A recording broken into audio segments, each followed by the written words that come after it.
Morning,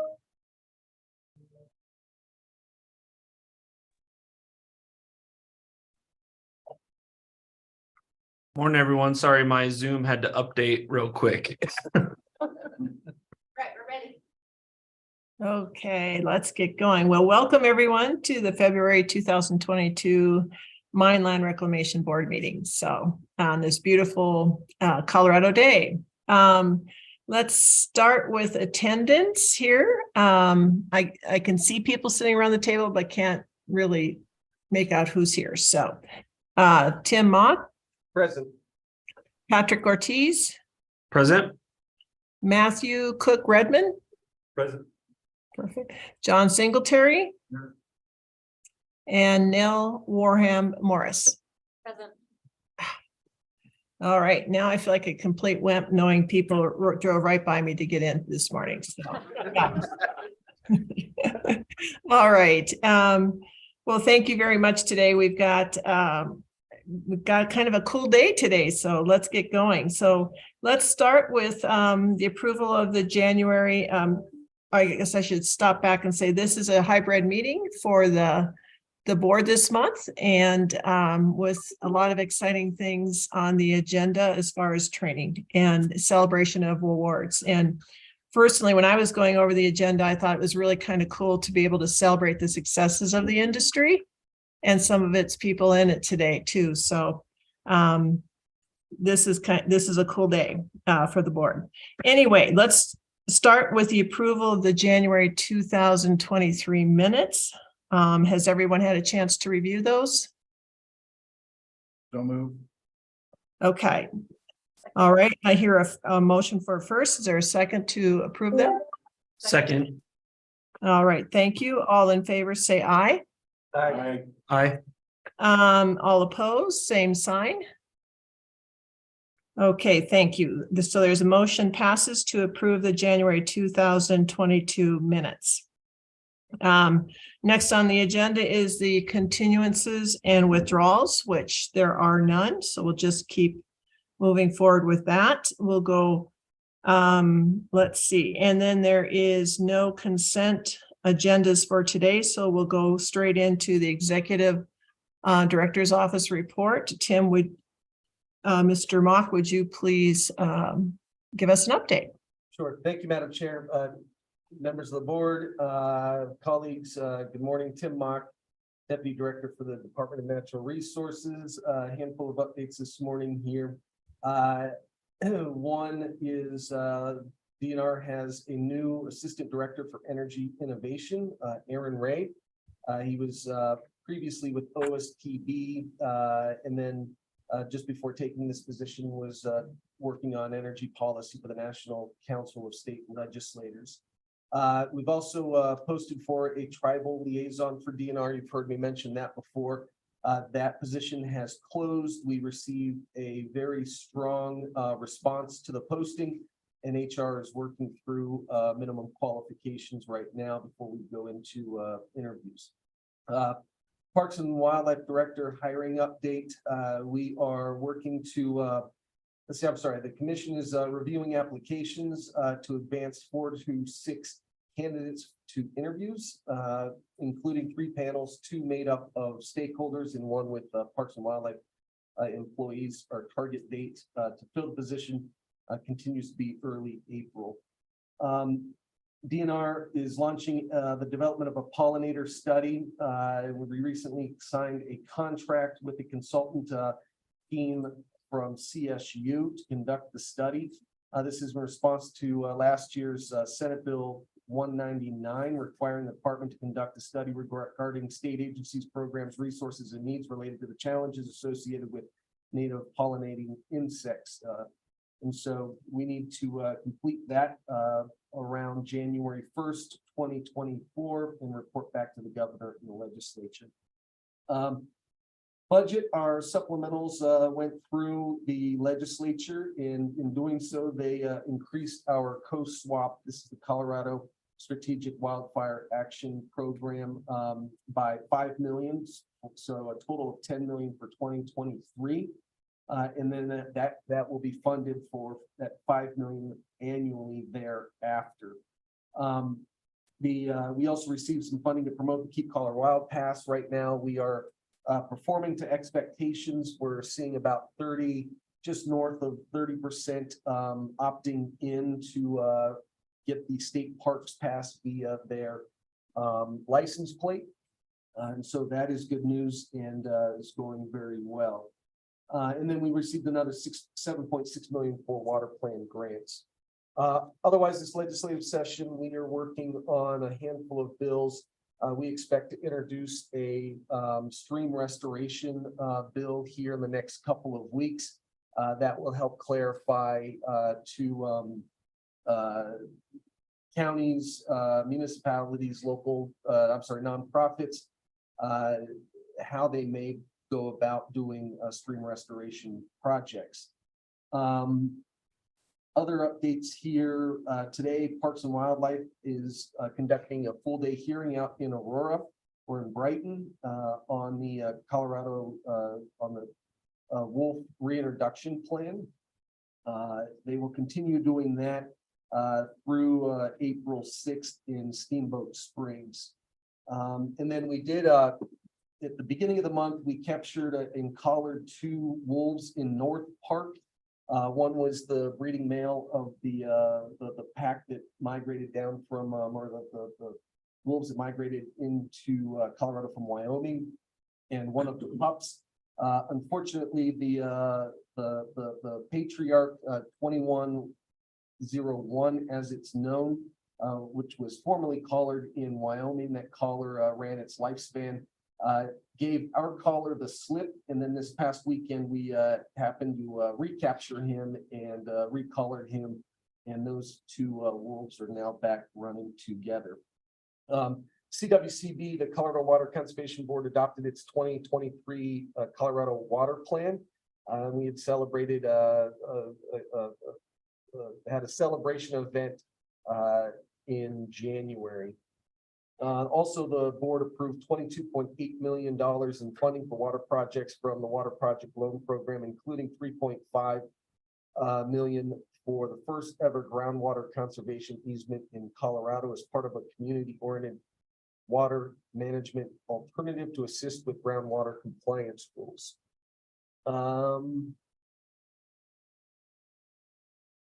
CSF, State Forest Service, announced 3 new projects funded through House Bill 22-1379 that will help protect water supplies for more than 1 million Coloradans. They are located in Staunton State Park, Grand County, and north slopes of Pikes Peak. And they've also launched a new website theme at csfs.colostate.edu that makes wildfire information more easily accessible. And then COGCC was directed by the governor's office to prepare a legislative proposal to address the legal changes necessary to achieve comprehensive regulatory regime for carbon capture, utilization, and storage in Colorado. The proposal was posted on COGCC's website on January 25th. And then avalanche season is still underway. As of January, we had 4 individuals killed in avalanches, a total of 39 individuals caught. And then State Land Board last month, Governor Polis signed Patent 8583 that transfers the title of 640 acres of land located at the Shriver Space Force Base in El Paso County from Colorado to the United States Department of Defense. The state-owned parcel of trust land has been leased to the Department of Defense since 1982, when the military began plans to build the base. And we are continuing to work with the Department of Defense on a couple of other land transfers that conserve land, but also conserve the land around a couple of their installations here in Colorado. And that concludes my report. If there's any questions. Are there any questions from the board for Mr. Mock?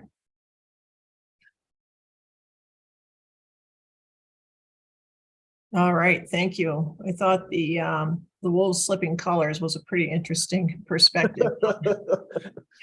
Yes. On wildlife. All right, so thank you, Mr. Means. I believe you mentioned filling in for Ms. Brennan this morning on a division report. Yes, Thank you, Madam Chair.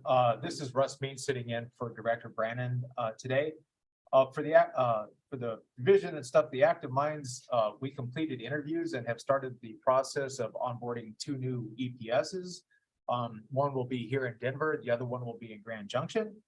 This brings the program, the Active Minds program, back up to full staffing after retirements, promotions, and a couple of departures.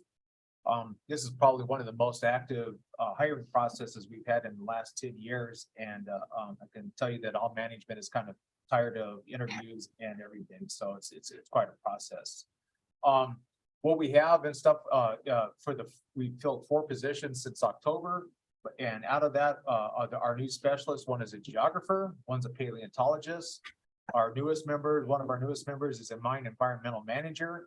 And then we have a natural resource specialist who has a solid background in revegetation expertise. So we'll be introducing those 2 new members to you in March and stuff once we have them on board. Next week is the SME CMA convention. DRMS will have a booth in the exhibition hall. We always do. And our mine safety folks and stuff man that with a little help and stuff from some of our EPSs. We also have Michael Cunningham is going to be presenting a discussion on the impacts of 1113 to the convention. If you're interested in that, Michael, I have it at 245 in room 112 is where they have you kind of posted and stuff there. So stop on by and listen to Michael's discussion there. And then finally, that convention ends with the CMA luncheon on Wednesday. And Michael's going to be addressing that here shortly, so I won't go into too much detail there. And finally, we did confirm through the governor's boards and commissions that board member John Singletary can remain on the board until a replacement is appointed. While we have started the process of discussions to find a successor, we are certainly not in any hurry to lose his expertise and wisdom on the board. So with that, that concludes my report, unless there's any other questions. Just a quick question. Mr. Cunningham is presenting what day at 2:45? It's on Monday. What is that? The 27th?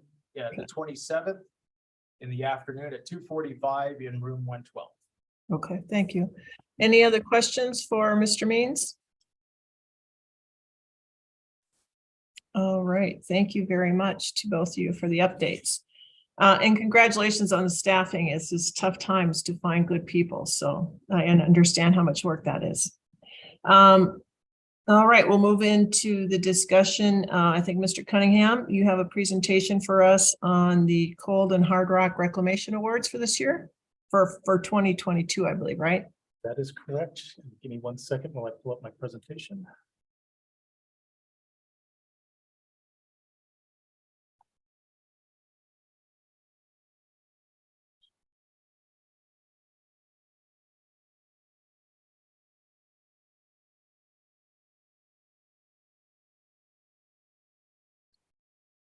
And can everybody see the screen okay?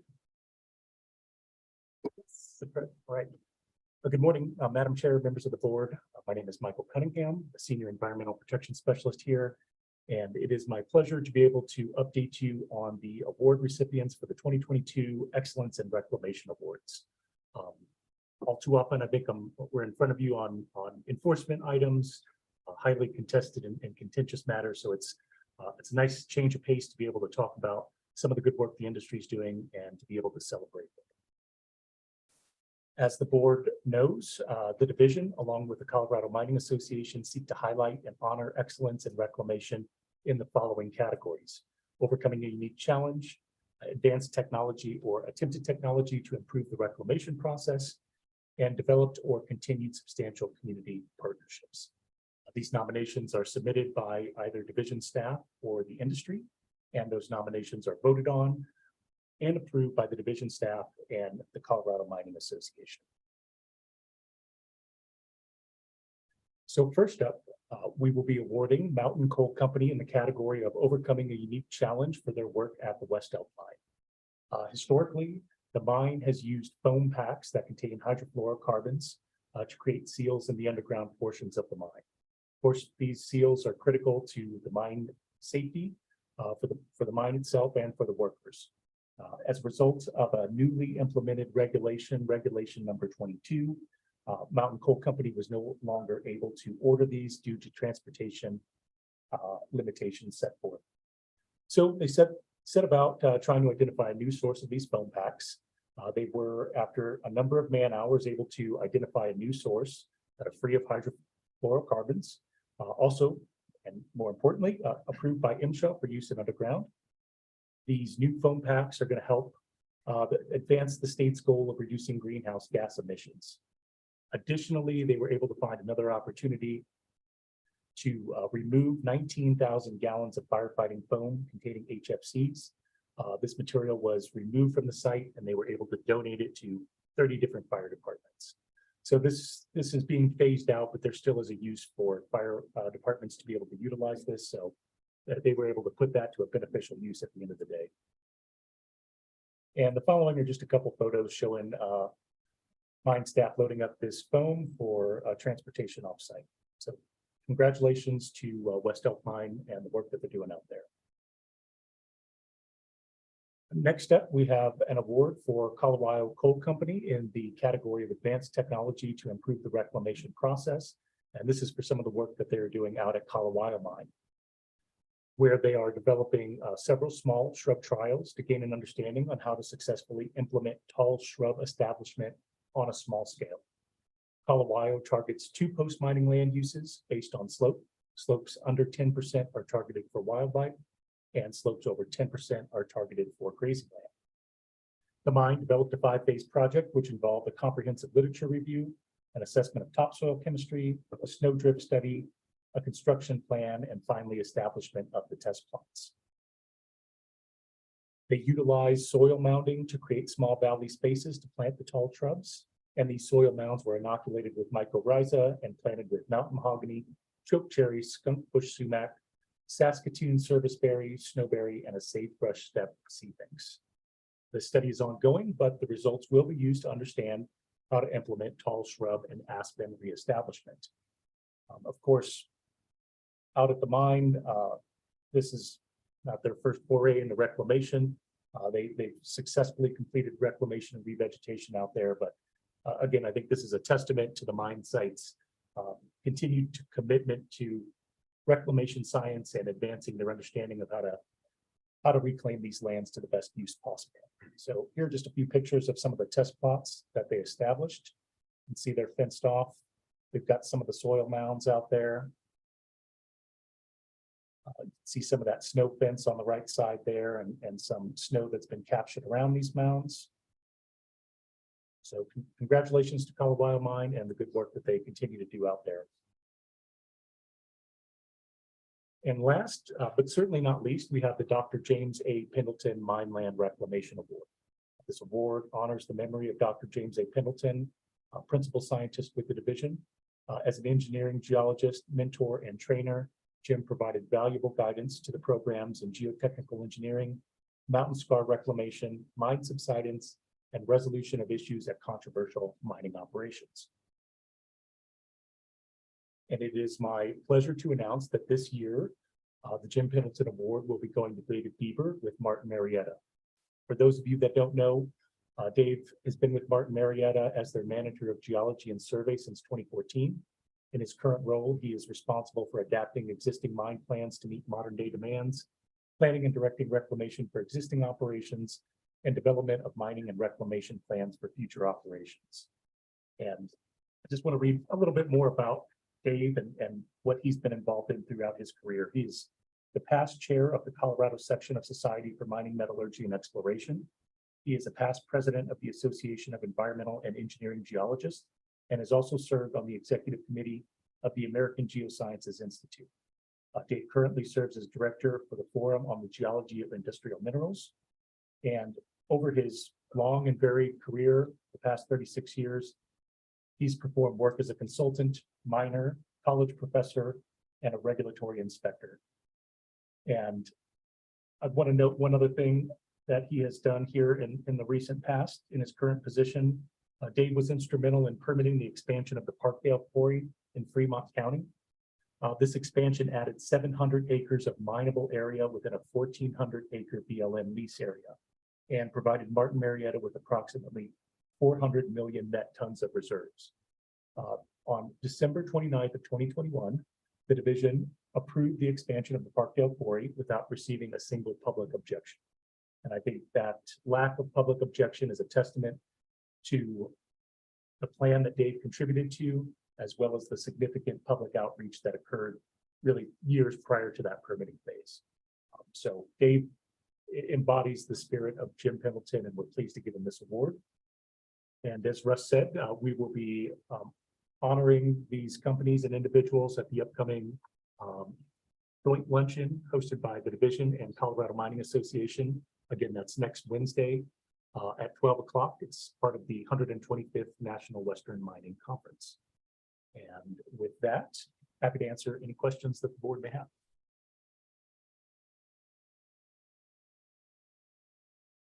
All right, very good. Thank you for that presentation, Michael. Any questions or comments from the board?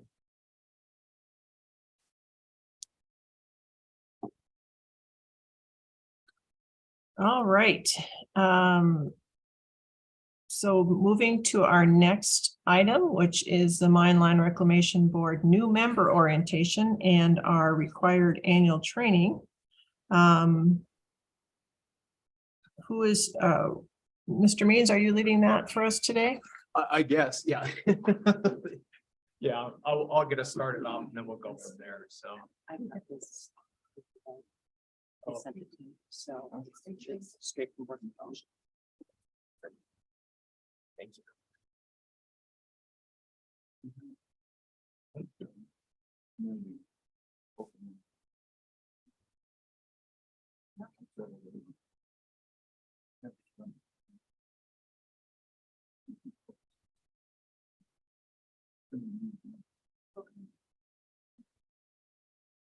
All right, good morning.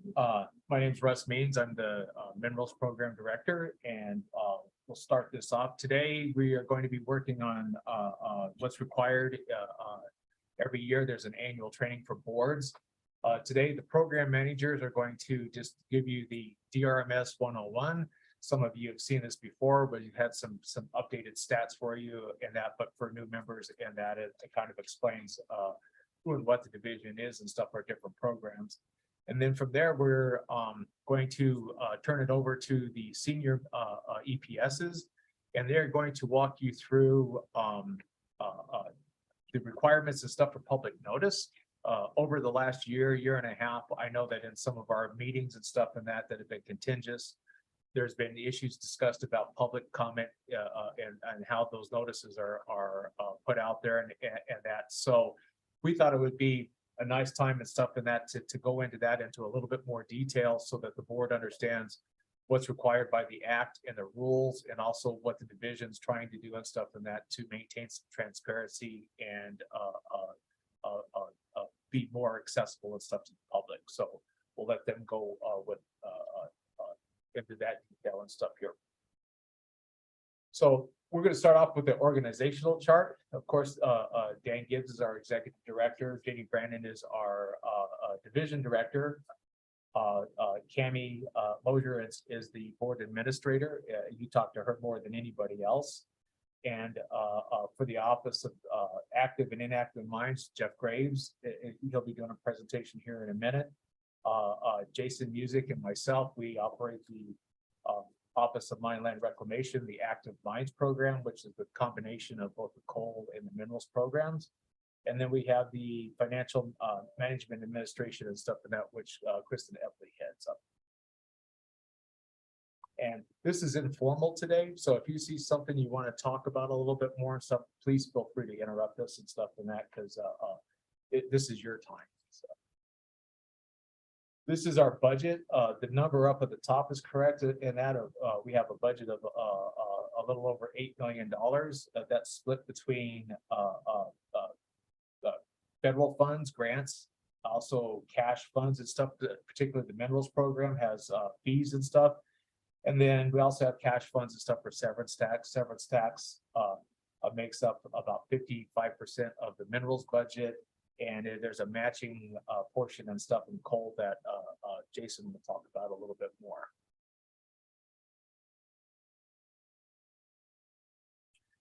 So the statutes and stuff that we work under, and that are 34, 31, 33, 101 for coal. We have 34, 32, 101, which is the hard rock. And then we have 34, 32.5, 101, which is the construction materials acts. 34, 32.5 actually came into existence in about 1994. After Summitville, there was an audit, and out of that audit, it came out that there needed to be more stricter requirements and stuff for hard rock. And at that time, they bifurcated construction materials and hard rock so that the hard rock had the designated mining operations requirements and stuff and that they didn't see at the time and stuff for construction materials that they needed. So our objectives are to promote the responsible development of the state's minerals and energy resources. We also reclaim coal and minerals mined acres to a beneficial post-mine land use. We do protect the environment by ensuring regulatory compliance at coal and minerals mine sites. And we coordinate permitting, regulatory, and public review processes with federal, state, and local agencies and implement interagency agreements for groundwater, stormwater, point source, and mine wastewater issues. Talking a little bit about minerals processes and stuff here. Our primary goal and stuff is permitting, issuing reclamation permits. We do inspections and if necessary enforcement. One of our main charges is ensuring that we have financial warranties in place and stuff in case there's a default of a mine site, so that we can step in and take care of the reclamation per the approved plan. And then also ensuring that all of our operators and stuff follow their final reclamation plans and stuff to completion. This is a picture of Cripple Creek and Victor and stuff, one of our largest gold mines in the state.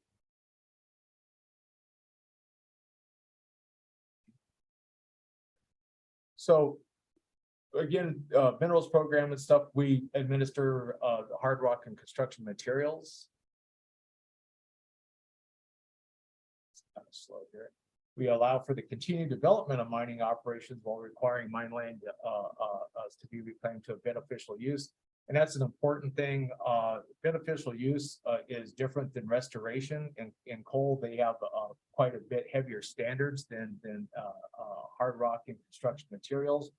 For us, we're trying to do something that's equal to or better than the surrounding area for reclamation, and the operator is the one that decides what that reclamation is going to be in consultation with us and CPW, and that we try to come up with what that land use is going to be. But it can be anything from wildlife habitat to actually commercial industrial. It just depends on what the operator and the landowner see as that final beneficial use of being. So there's a wide variety and stuff of what we take a look at. And we aid in the protection of wildlife and aquatic resources and protect the health and safety and general welfare of the people of the state. We do quite a bit of consultations with CPW and others and some of the things and stuff that we've worked on and here recently that you're aware of this last year. Some of our quarries have actually had some good bighorn sheep habitat improvements and stuff, which has really helped out. And at the Parkdale and stuff, I think they worked with CPW and stuff on that, on some fishery stuff and that to ensure and stuff that the waters and stuff going through that area and stuff and that were protected. Those are just a couple of quick examples. So for the mineral staff has the authority to make permitting decisions unless there is some kind of an objection. And if there's an objection then what we do is that our process is to hold a pre-hearing conference if it's a small group of people. If it's a larger one, we may do something that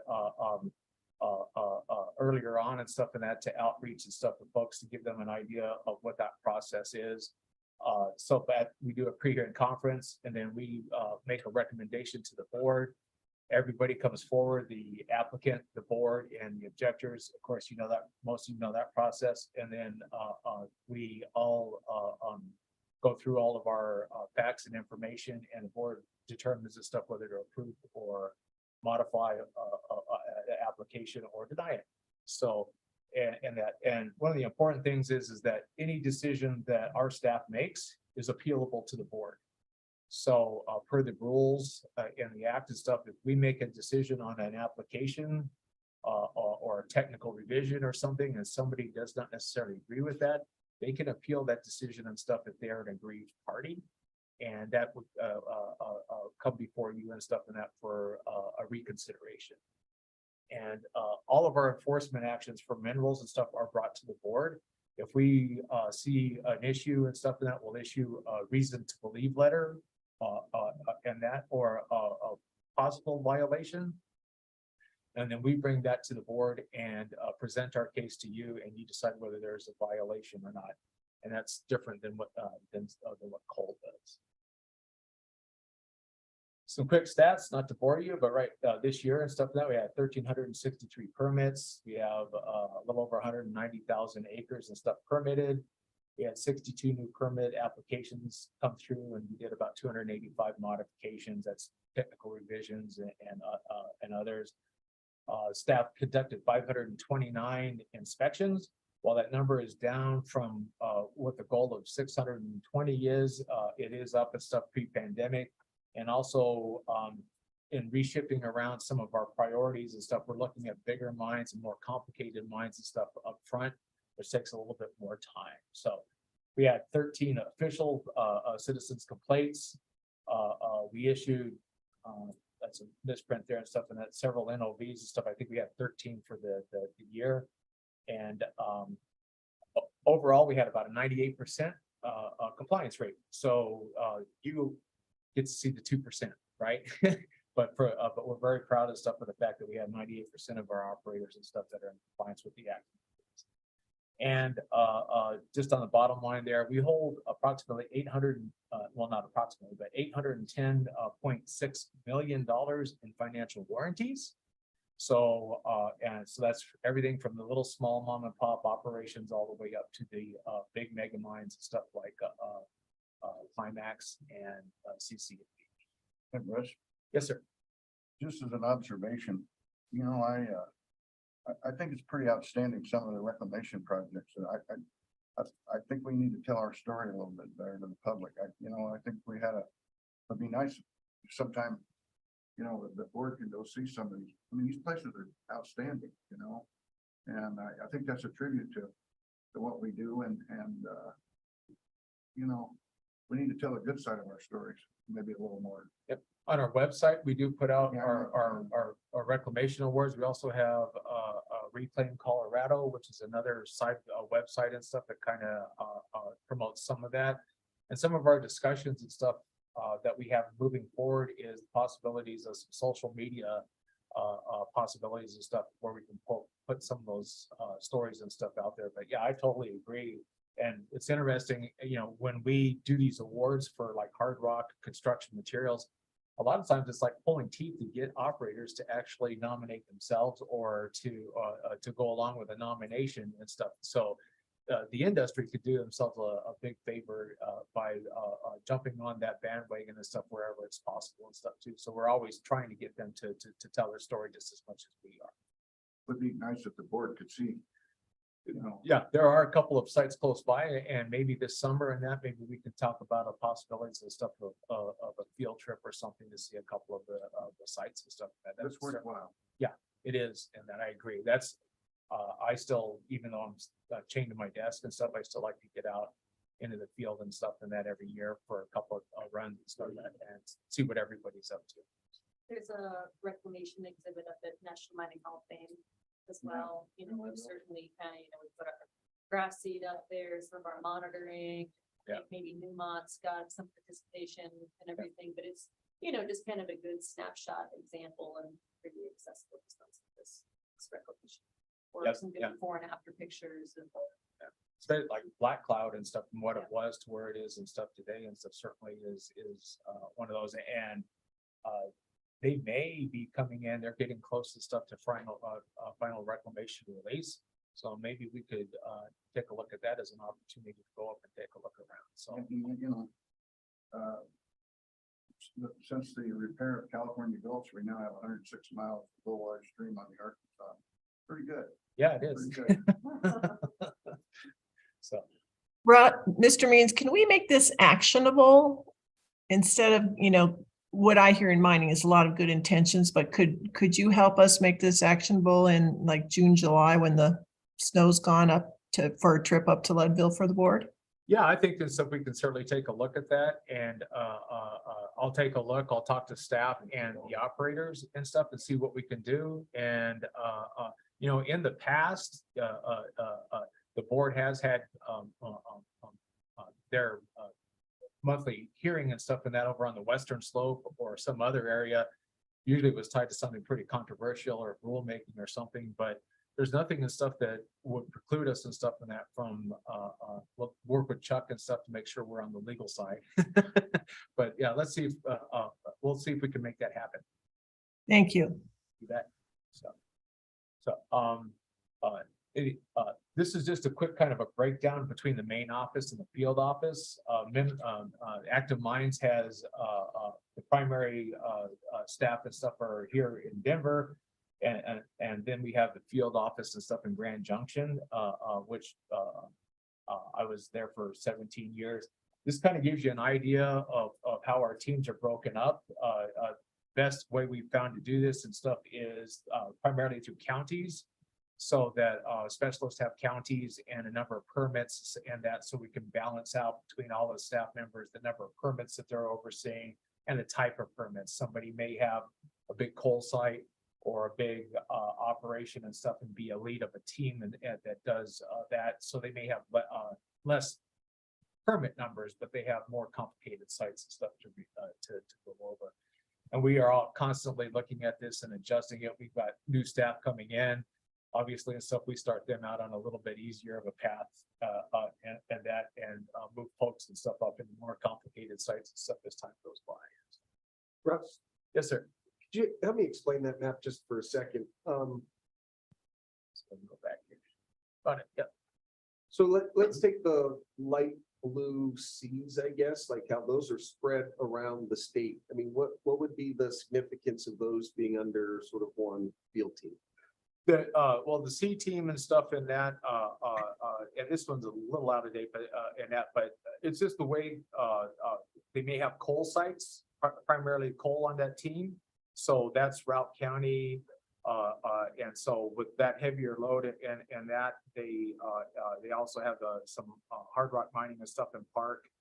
And then in Douglas County and Kit Carson, there's a little bit of a lighter load. So that's all part of that balancing and stuff that the seniors and stuff go through in that. Obviously, like the D team for the field office, and that they've got that entire area, which is just geographically the easiest and stuff for them to maintain. And that's kind of what the color combinations and stuff are. And then when you say field office, like, do you have a field office for the C team or the D team that's particular to that region? The D team, the field office is in Grand Junction and that, so there's we have permanent staff there. And then anybody from the Denver office that may be going through there and stuff certainly can stop by. We have hoteling and stuff there. And some of our coal people in that and our inactive mines folks, they'll stop in. So it's while there's the core and that there's people that come in and out and stuff out of that field office all the time.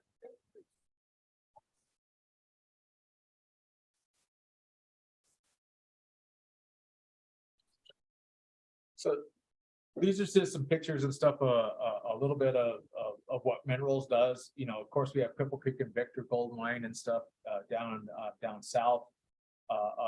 That's very active. We have our gravel mines and stuff throughout the state. Over here on the Front Range, a lot of them are along the rivers and stuff, and that they build slurry walls and other and make other basins and stuff. So that's what a picture of that is there. Over on the western slope, I don't know what a slurry wall is, so that's kind of something that's over here. I actually, as the field office, came over here just to see what the construction was, so I knew what it was all about before I moved over here. We obviously have stone quarries up and down the Front Range primarily. We do have some on the western slope, and that this one is the Spec Ag one. This is right outside of Golden there. And then, of course, we have the Melinda mine, the Climax mine and stuff is here, and the Henderson mine and stuff up farther north and stuff are some of our bigger sites. So our permitting, I'll go through this really quick. You know, we have construction materials permits. It could be anything from the size of stuff from a little less than 5 acres all the way up to thousands of acres. And the mining techniques are pit quarries, and we actually have a couple of underground construction materials. That's the marble quarries and stuff up in Marble, Colorado. We took Dan Gibbs up there here when he first started out, and it's quite the interesting site. The marble from there was used in the Tomb of the Unknown Soldier, the original one, and then there's some here scattered around the Capitol and stuff here. So it has quite a history and stuff in that from mining that high quality marble. It's currently owned by an Italian firm, and they actually quarry it out, truck it down to Delta, where they put it on rail and ship it out. And it actually goes to, some of it goes to Italy, where it's marketed as Cabrera type marble and stuff, and that they can't call it the Italian marble, but it's very, very close quality to that marble and stuff that you see and stuff in Greece and Italy. For hard rock, of course, the biggest thing and stuff is we have the DMO, the designated mining operations. Part of that is that it's the highest regulatory levels of oversight that we have. A DMO includes an environmental protection plan, which has engineered facilities, QA, QC behind a lot of it. And of course, you know, with 1113, we look at groundwater impacts and future impacts. And right now, approximately 56 out of the 135 hard rock permits that we have are DMO, and that also includes milling operations. If we have a standalone mill with tailings, and that there's considered a designated mining operation. Yes, sir. What's the criteria by which hard rock permit is a DMO versus? The primary criteria and stuff is if they produce or use toxic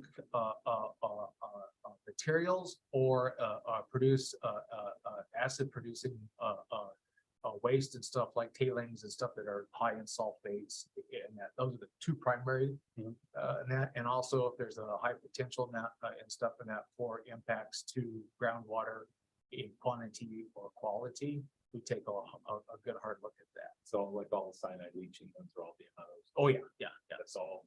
Yes, got it. Yep.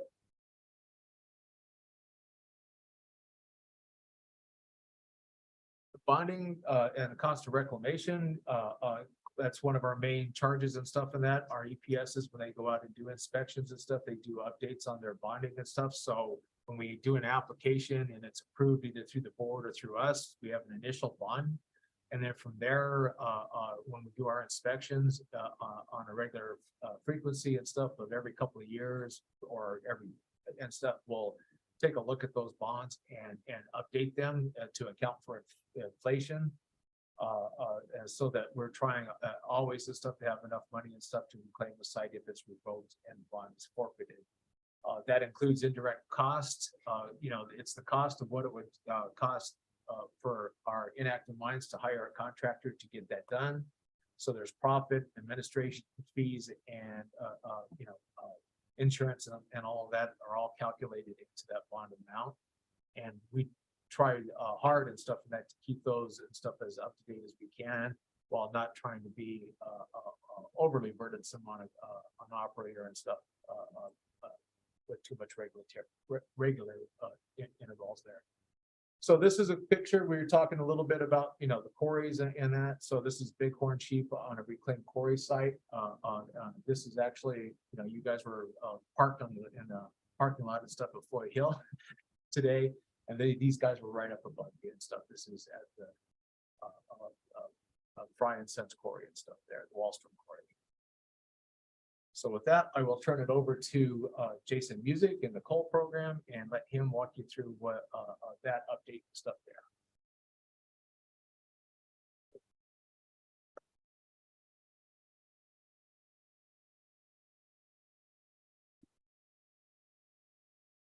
Morning, Madam Chair, members of the board. My name is Jason Music. I'm the coal program director for the division. And we do have a coal program. You never see us, kind of by design. So I'm going to walk you through it a little bit. I think a few members of the board have dealt with a coal program issue, but they are few and far between, and I'll get into why that's the case. It's a picture of West Elk Mine. It's up near Somerset, North Fork of the Gunnison. This is a pretty good representation of where our coal mines are located. And Mr. Mock, you had mentioned that map. That's, you know, our coal mines are located in the mountains, basically, and that's where they're mining coal. And so if an individual has a coal mine on their loop and a minerals county as well, that's why they're kind of separated out throughout the state. This is obviously an antiquated map, but it does give an idea of where the coal regions are in the state of Colorado.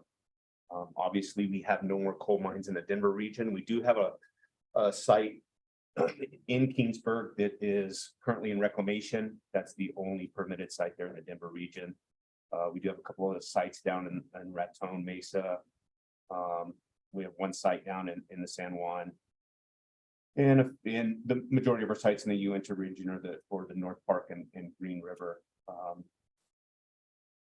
Obviously, there's a few power plants operating, but this, like I said, this map is a bit old. Those coal power plants are going away daily. Statutory and regulatory authorities associated with coal is Russ went over them a little bit. It's Colorado Surface Coal Mining and Reclamation Act 3433-101 and the regulations promulgated under those statutes. The picture here is the Woodell Creek mine operated by 20 Mile Coal. It's near kind of between Steamboat Springs and Oak Ridge. So you can kind of see the 20 Mile outcropping there. And used to be a previous surface mine where they mined the coal, and then the coal got too deep, so they went underground, and they're currently mining underground at that site, one of our active sites in the state. Here is a little bit of the difference between coal and minerals. So it's basically the board's authority. For the coal program, the division staff has the majority of the authority. We issue on the staff level enforcements, any enforcement actions. As Russ mentioned, it's an RTB. Technically in minerals, if there's a violation, there's a reason to believe a violation exists, it comes to the board and the board makes those determinations. For coal, we issue NOVs. It's a notice of violation. Now, that's not to say that if we do issue an NOV to a site, they can appeal that. We go kind of round and round with that, but if it gets to the point where we can't at the division staff level remedy that appeal, then it would come to the board, and the board would basically either uphold the division's violation or rule in favor of the operator in that case. And that's the case with permitting actions as well. So the division staff has the authority to take a revision or a permitting action for a coal site all the way through a proposed decision to approve. Once that proposed decision to approve happens, at that point, we offer the operator or a concerned citizen the opportunity to appeal our proposed decision to the board before that decision is issued or a revision is issued. So that would be the board's authority on a revision or a permitting action associated with the coal permit. They're, like I said, few and far between on a coal site, and obviously they're getting more and more unique as coal is going down. However, they do happen. I think the last one was maybe 2018 or 19. We had one in for the board, a permit revision, which is our largest revision, and a minor revision.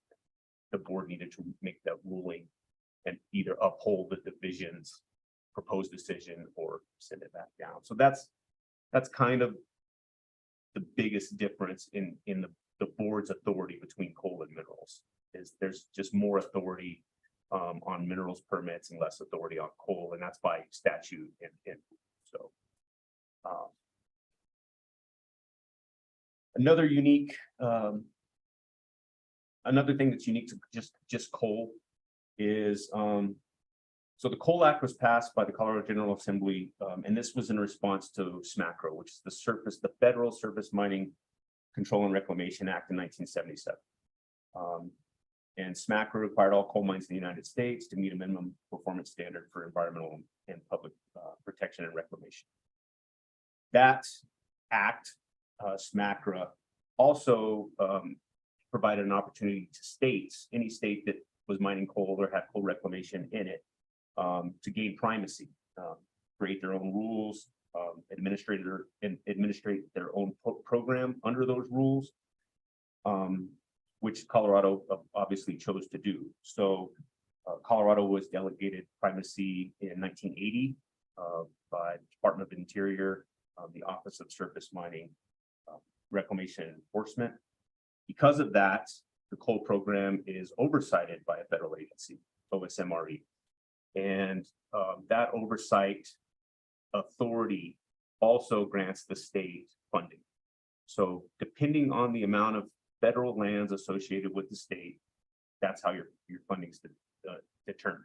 So in Colorado, we're currently at about 86.7% of our coal mine permitted acreage is federally owned coal or surface. Could be the minerals or the surface.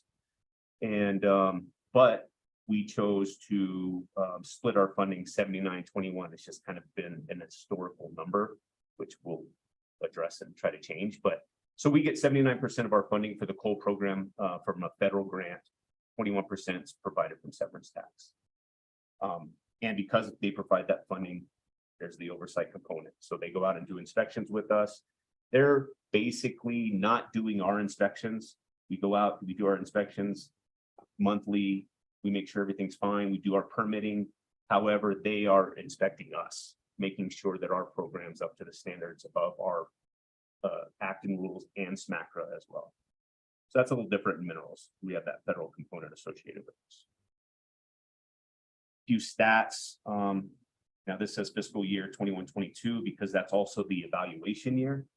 So when we're evaluated by OSM, they do it from, it matches with our fiscal year. So July 1 to June 30th. So last year, number of active mines, this includes coal exploration sites, was 67. The number of acres permitted, 162,000. We did 70 permit applications for modifications, 172 inspections, 0 citizens complaints. We issued 1 NOV or cessation order. And just last year, coal sites reclaimed 416 acres. And we hold a financial warranty, both active and exploration sites, of $247 million. Currently in Colorado, there's currently 7 active producing coal sites. 5 of those sites are underground mines, 2 are surface mines. The majority of the coal produced at these sites, thermal coal, they go to power plants. 2 sites are mining coal that go to their metallurgical coal in one case, and the other one is used to send to concrete plants, make concrete. So the one for metallurgical purposes, Weston, Stonewall. Yeah, that one's down in Stonewall. The New Elk mine is currently active, producing. How's it doing? Not well. Not well. It could be better. It's not necessarily the mine so much. It's the company that owns the mine. And it's an Australian company, and there's some struggle going on there. But we did just approve a permit revision for them. So I mean, it's an active revision. We updated the bond for that site, increased the bond. We're pretty conservative with our estimates, and but yeah, I mean, they're struggling. They're not a big company, so and they're not a Peabody, an American company, so they struggle with that site. But it's a desirable site. There's coal there, and so we'll see what happens with it. It's active as of today.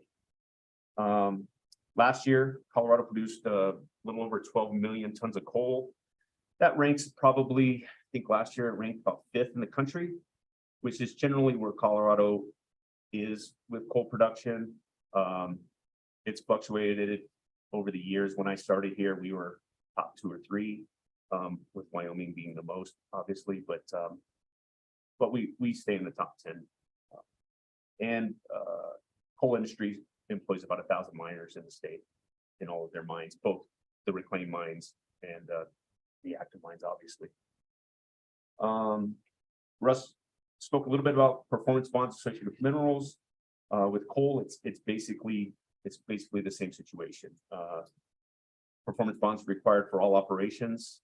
Division currently holds 247 million. For coal, every coal site, whether it's in reclamation or an active site, we are required to do a site-wide cost estimate and adjust the bond accordingly every 2.5 years. So every site that's out there has had a bond, a site-wide cost estimate for the worst case scenario every 2.5 years. You saw the slide earlier. It's basically the same as minerals. It's the bond and cost for reclamation is based on an approved reclamation plan. It can include phased operations, and it's pretty conservative. It's what it would cost the state to fully reclaim the site if they walked away today. And you saw we out of the, exploration is not a big component of it, but the active mines are, and out of 26 kind of active mines, not counting exploration, we have $247 million in bonds. So our sites are pretty conservatively bonded in case something were to happen. And obviously those bonds include indirect costs, which is something the operators don't really enjoy, but it's what we add in. So just real quick, types of revisions for coal, it's a little different. We have basically 3 types of revisions, and any sort of change or activity associated with a permit in coal requires a revision. It's an active permit. That permit is a living document. It changes, and if you want to change a page or a paragraph in that permit, it requires a revision. So we have minor revision, technical revision, and a permit revision. Minor revision is just that. It's we can do increases in disturbance area. We can do increases in bond with minor revisions, but it's generally we're changing a page in we're adding a permit. We're changing text or pagination in the permit, that kind of thing. It's a minor revision.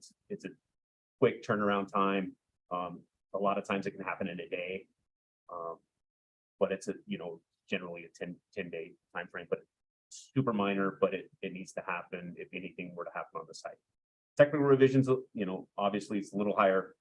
Anything that requires a design, culvert, ditch, something like that would rise to the level of a technical revision at a mine site, at a coal mine site.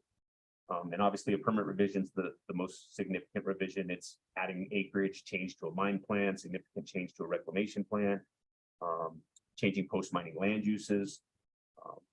Whereas in minerals, it's you work with the operator in coal, you have a distinct post-mining land use. It is one of these criteria, and that's written in statute, whether it's wildlife habitat, grazing,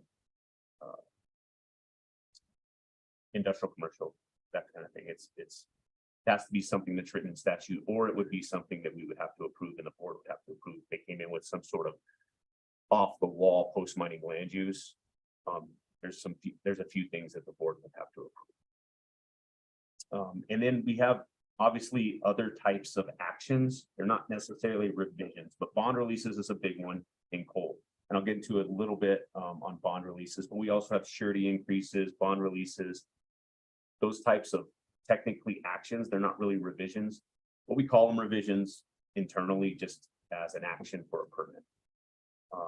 So a bond release obviously is the release of liability on that portion of the mine site. Big difference between coal and minerals is the bond release process.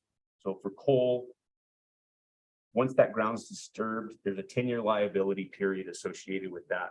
The second the seed goes in the ground, the final seed mix, they have to wait 10 years before any bond can be fully released. And because of that, coal has a phased bond release process. With substantial stakeholder participation. So that phased bond release process includes 3 phases, and the timing on those phases can change depending on the mine site. First phase is backfilling and grading. So backfilling and grading obviously can happen the second mining's done. They get their area backfilled and graded to the approximate original contour. And anyone's guessed what approximate is, but when you're looking at 1,000 acres, approximate's a lot different than when you're looking at 30 acres. So, so the approximate original contour is what we require the area to be backfilled to, and they submit to us prior to them doing the work. This is our post-mining contour map. This is what it's going to look like. And they can come in the second it's done and receive 60% of the total bond associated with that area on a bond release. We'll go out, we'll do a bond release inspection. The Office of Surface Mining will go with us because generally most of the sites we have now are federal sites. So they'll have to go out because they have to concur. If there's US Forest Service land or if there's BLM land, they also have to concur. So we'll go out with them, we'll do the inspection. Our specialists are really good about determining what is the approximate original contour of the site. So they can look at the map, they'll go out, they'll take GPS points, they'll take elevation data, and they'll make that determination. If we're good with that, we can approve it. They can get 60% of their bond back. They do LiDAR and stuff or no? We don't use LiDAR. We just use GPS in terms of elevation data, but we do have access to some LiDAR data as well. The only problem with LiDAR is it's kind of time sensitive, right? You want to go out and you want to get it, and they want their money right away. So we'll go out. Generally, we'll take especially a big site like a Palawaio, a big surface mine, or this picture, which is the old Seneca 2 West mine near Steamboat. We'll go out and they'll get it backfilled and graded, and we'll take a control point, GPS point, get an elevation, and then we'll go out and take periodic kind of elevation data in that area, and then we'll come back and we'll compare it to what the map says it's supposed to be. And then there'll be some sort of deviation. It's not going to be exactly, you're dealing with kind of dirt, but we'll get a kind of an acceptable, deviation from what it is. So yeah, it's 5 feet off throughout, average. So that's acceptable kind of thing. But mainly what we're looking for is the drainage reestablishment. We're looking to make sure the slopes are the same, that kind of thing. So they do that, then get their money back. Phase 2 is there's a couple of, I know this says topsoil redistribution, that is part of phase 2. But we also look at cover enough cover to prevent erosion and establishment of drainages to ensure there's positive runoff. There's not going to be erosion. There's enough cover. There's a cover standard associated. There's enough vegetation to prevent erosion. And obviously the majority of sites do topsoil on phase 1. Just because they're regrading everything at the same time. So with topsoil, with phase 2, they receive up to 25% more of that associated bond for that particular area. But there is, like I said, a revegetation component for cover. So they do have to hire a consultant, a third-party consultant, to go out and do the vegetation sampling to ensure that the cover is adequate to prevent erosion. So the staff in-house will review those reports and make sure that they meet our Acton rules for vegetative cover for that particular site for phase 2. So this is the same site, Seneca 2 West. So as you can see, that's a drainage. They're backfilling and grading. This is after topsoil redistribution, and they've done backfilling and grading. Then phase 3 is revegetation success. So this is the same site after revegetation success. Revegetation success standard, it's I won't go into details, but there's a lot of rules associated with it. You have to establish cover, you have to establish, depending on the site, woody stem, woody plants, shrubs. There's a shrub establishment component. And this can't be released until that 10-year liability period is up. Not only that, but to determine revegetation success, it is 2 years of sampling. So they can sample year 9 and year 10. If they're good, then we can release it after year 10. And so that's a cold site. So this site in particular, for example, Seneca 2W, this particular area has been sitting there for probably 12 years after mining. So the coal mines are, the operators are on the hook for quite a while to get that reclamation completed. And that's why we have the contemporaneous reclamation rule in full statute and regs just to encourage, hey, after you're done mining, start reclaiming. The last thing we want is a big moonscape and then they walk away and nothing's ever been reclaimed. So so we do have a contemporaneous reclamation standard, so they can reclaim as they go. You know, if a site's been there 40 years, there's tons of reclamation that's occurred already. So do you all go out and do the transects and or they hire? No, they'll hire a They do- third-party consultant Yeah. now. That being said, so they'll hire for these active mines that we require a third-party consultant. They'll go out and do the report. They'll submit the report as part of their bond release application. We'll review that report. And then when we go out on the inspection, it might be the case where it's a technical revegetation standard or a technical review. So we'll have one of our vegetation experts on staff go out with the specialist on site or something.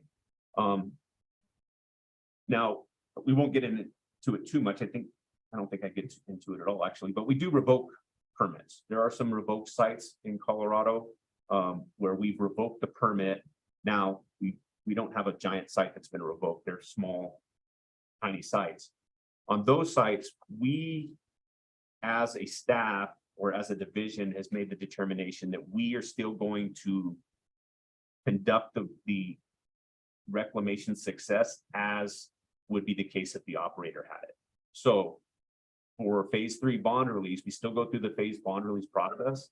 Staff will go out and conduct the vegetation sampling, and they'll come up with the sampling plan, they'll conduct it, and they'll put together a report that we can make a finding that we can approve it and walk away from the site.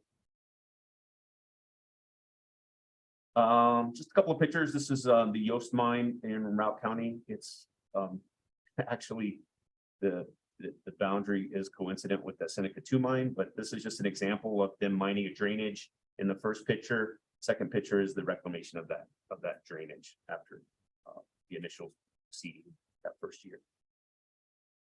Just a picture of the Trapper mine, revegetation of the Trapper mine, which is a mine up in Moffett County.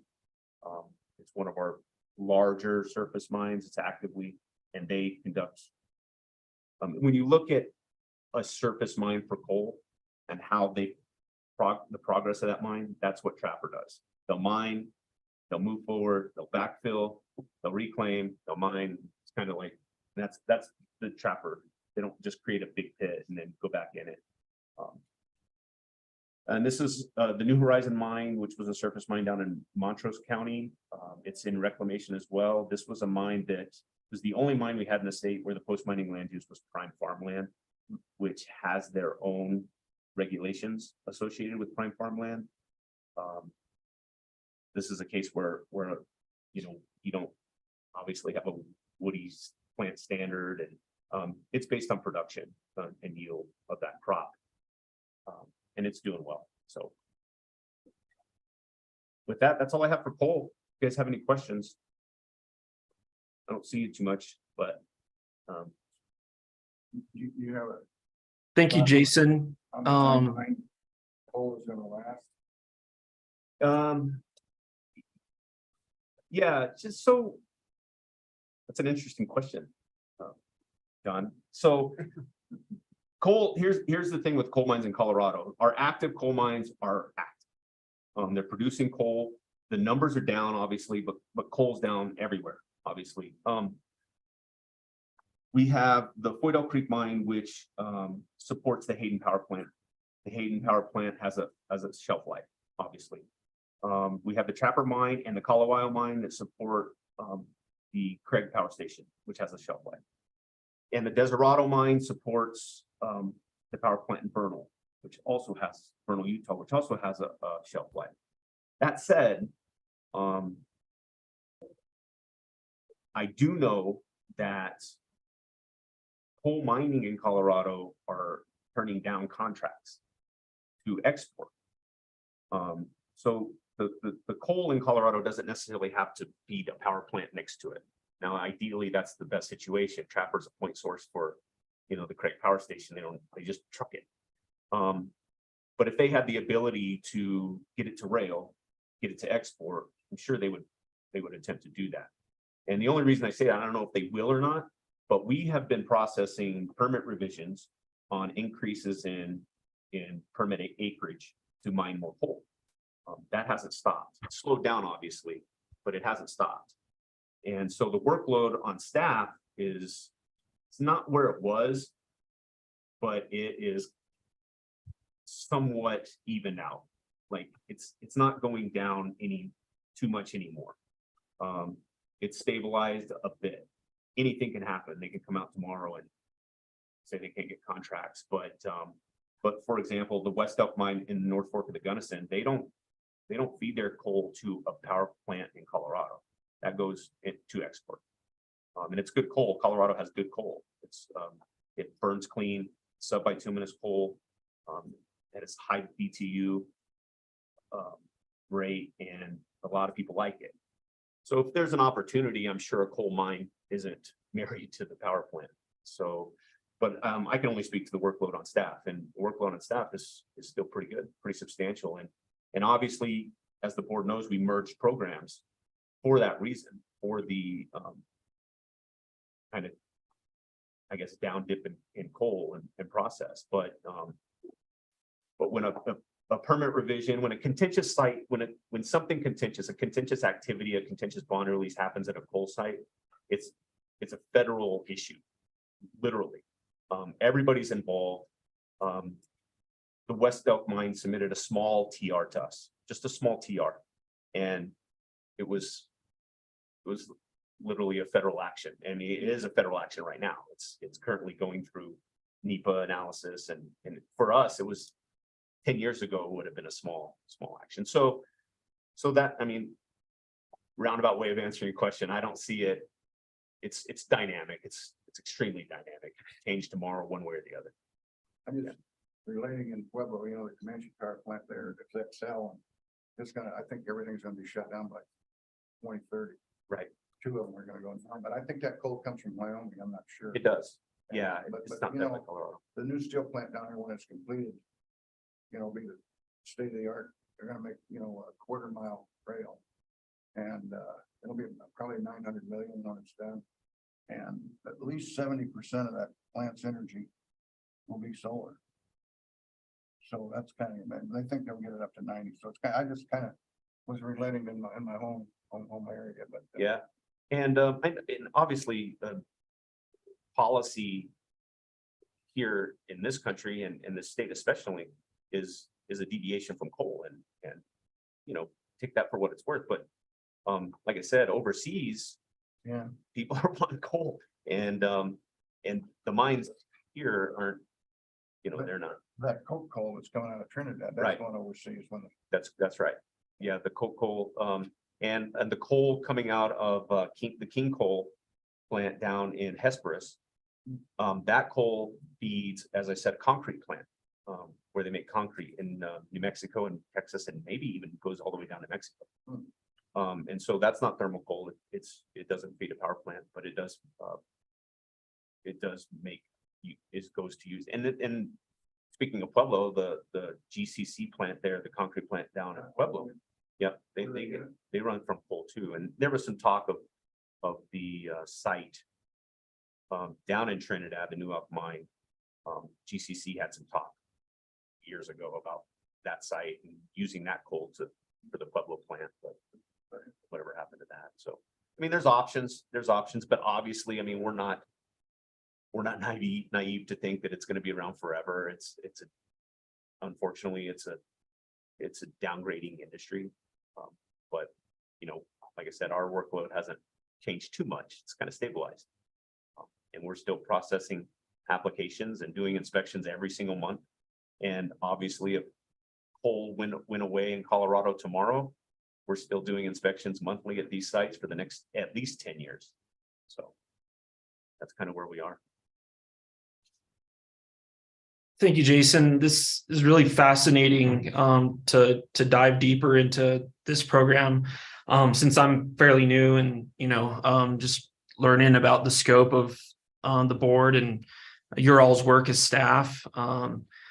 And I just really appreciate you elevating like the jobs picture. Like 1,000 people is a number, but it's 1,000 individuals. And I think what's lacking is that nuance in the, discussion in media around renewable resources and, the transition to that, like, we're still going to need coal. We're still going to need power. If everyone likes their technological amenities and their current way of living with all the tech we have now, like, coal is needed, and minerals are needed, so yeah, I just don't, again, like, how do we tell that story of how these mines are reclaimed and how their beneficial use, like, is still there, and something that we need as a core industry in our country, but especially Colorado. So yeah, just wanted to comment on that.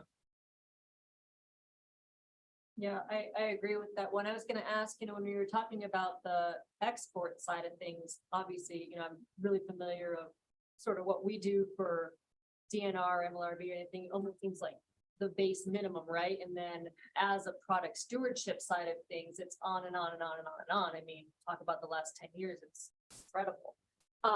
Is there that same side? Because there's kind of like a beneficial side of things to something being produced in the US or a country that has regulatory oversight and is thinking about end use. So it's actually, if you're going to export it, it's kind of good if it comes from here, right? Do you see that? Like, I don't know who those product stewardship type councils or something are in Pullman. Does that exist? Yeah, I mean, I don't know if it exists, but It's an opportunity for me. yeah, there you go. Yeah, it's a I don't know, it's a difficult, it's more of a, I mean, I completely understand what you're saying. It's more of kind of a personal approach. For me personally, I would rather have commodities mined in the United States than, if they're going to be mined. If we're going to mine coal, we have coal here. Let's mine it. Right. We don't have to burn it. That's fine. Let's mine it. And because where they mine it overseas, there's just not the level of oversight. And I can only speak to our level of oversight. And I can tell you, since working in coal, predominantly in coal, over the last, 16 years, and regulating these coal mines, especially federal mines, there's not much more regulated than coal. And that's by design. It was a horribly regulated industry until 1977, when SMACRA was enacted, when states got primacy. And it's just changed. The mining of coal has changed. The burning, I can't speak to, but the mining, the regulations associated with mining of coal has changed, and changed obviously for the better. And I can't imagine the level of scrutiny is the same mining coal in particular somewhere else. I can't fathom it, because I see it every day. I see the number of permits that come in from us, CDPHE, the feds. I mean, it's unbelievable. And what they have to go through just on the permitting side, just on the regulation side of protecting the environment and returning the lands that and you speak to Mortimer Singletary speaks to going out and seeing the sites. I mean, if you went out and saw a Trapper mine or a Colawile mine that's an actual active producing mine with giant drag lines and huge pits, and literally right next to it is shark-tailed grouse that had never been there before. Right. Because you have this beautiful reclamation. I just can't see that somewhere else. I just can't. It might happen. I don't know. But so to your point, I mean, I do know that on a federal side, when they work on an EA or an EIS, they do extrapolate that out all the way. If you're exporting, they go to the rail, they go to sea, to port, everything gets added into that EIS, which I imagine some folks say it's overkill, but some folks don't, and that level of scrutiny is just not. I mean, I can't speak, like I said, other products, but let's say something being imported, cobalt or something imported to this country to make something. I can't imagine that country's scrutiny on that particular commodity is such that coal is in this case. Right, yeah. I know it's a shame when you think about, like, it still feels like, I think in the general public's eyes, 1977 was yesterday. Right. It's still, they still must be doing it that way. And again, I mean, you're talking about what it takes for a company to say, now we're gonna hire this third-party consultant to make sure that the grass mix is right. We're gonna go take the environmental, I mean, like, talk about people. Yeah. And, sort of like the entire job around it. I just think that that awareness piece, and it's like, you just can't. Yeah, nothing Overstate it. pleases me more when I go out on a complaint inspection from generally an environmental group, and they just have a complaint specifically associated with reclamation, and we take them to reclamation. That complaint is gone the second they step on site. I mean, it's gone. There's nothing that they can say that holds water anymore. Yeah. They can complain about other stuff or whatever, that's fine. But when you point to reclamation at a coal mine, it's just, I mean, a 10-year liability period. And that's different than the east. The east has a 5-year, it's based on rainfall, Sure. And so the east have a 5-year, but I mean, you can pour a glass of water and grass is gonna grow out there. Out here, I mean, those pictures, they're just, it's unbelievable to get that out here. And then some sites, when you got reclamation, it's cordoned off, and all around the reclamation is cheat grass and weeds, and they can't, and then you have this section of just pristine kind of reclamation. It's great, but Now, that was my point earlier, is that, the public got to know what's happening, we're very proactive in repairing our misdeeds and then continuing on, and I just think that story needs to be, because you're right, they still think, 1977 was yesterday and all this stuff is bad, and, and it's well-founded, that was a well-founded grief, I mean, but to see that this been solved, or at least where it's a continuing situation, it just needs to be shown. That's all. yeah, I agree 100%. And all credit goes to the operators. I mean, Right. they take this reclamation seriously and They they take do it to well. church all the time, and they ought to be commended. Yeah, I agree, 100%. So with that, I'll probably see you in a minute when we talk about mine safety, but I'll turn it over to Jeff Graves to talk about AML.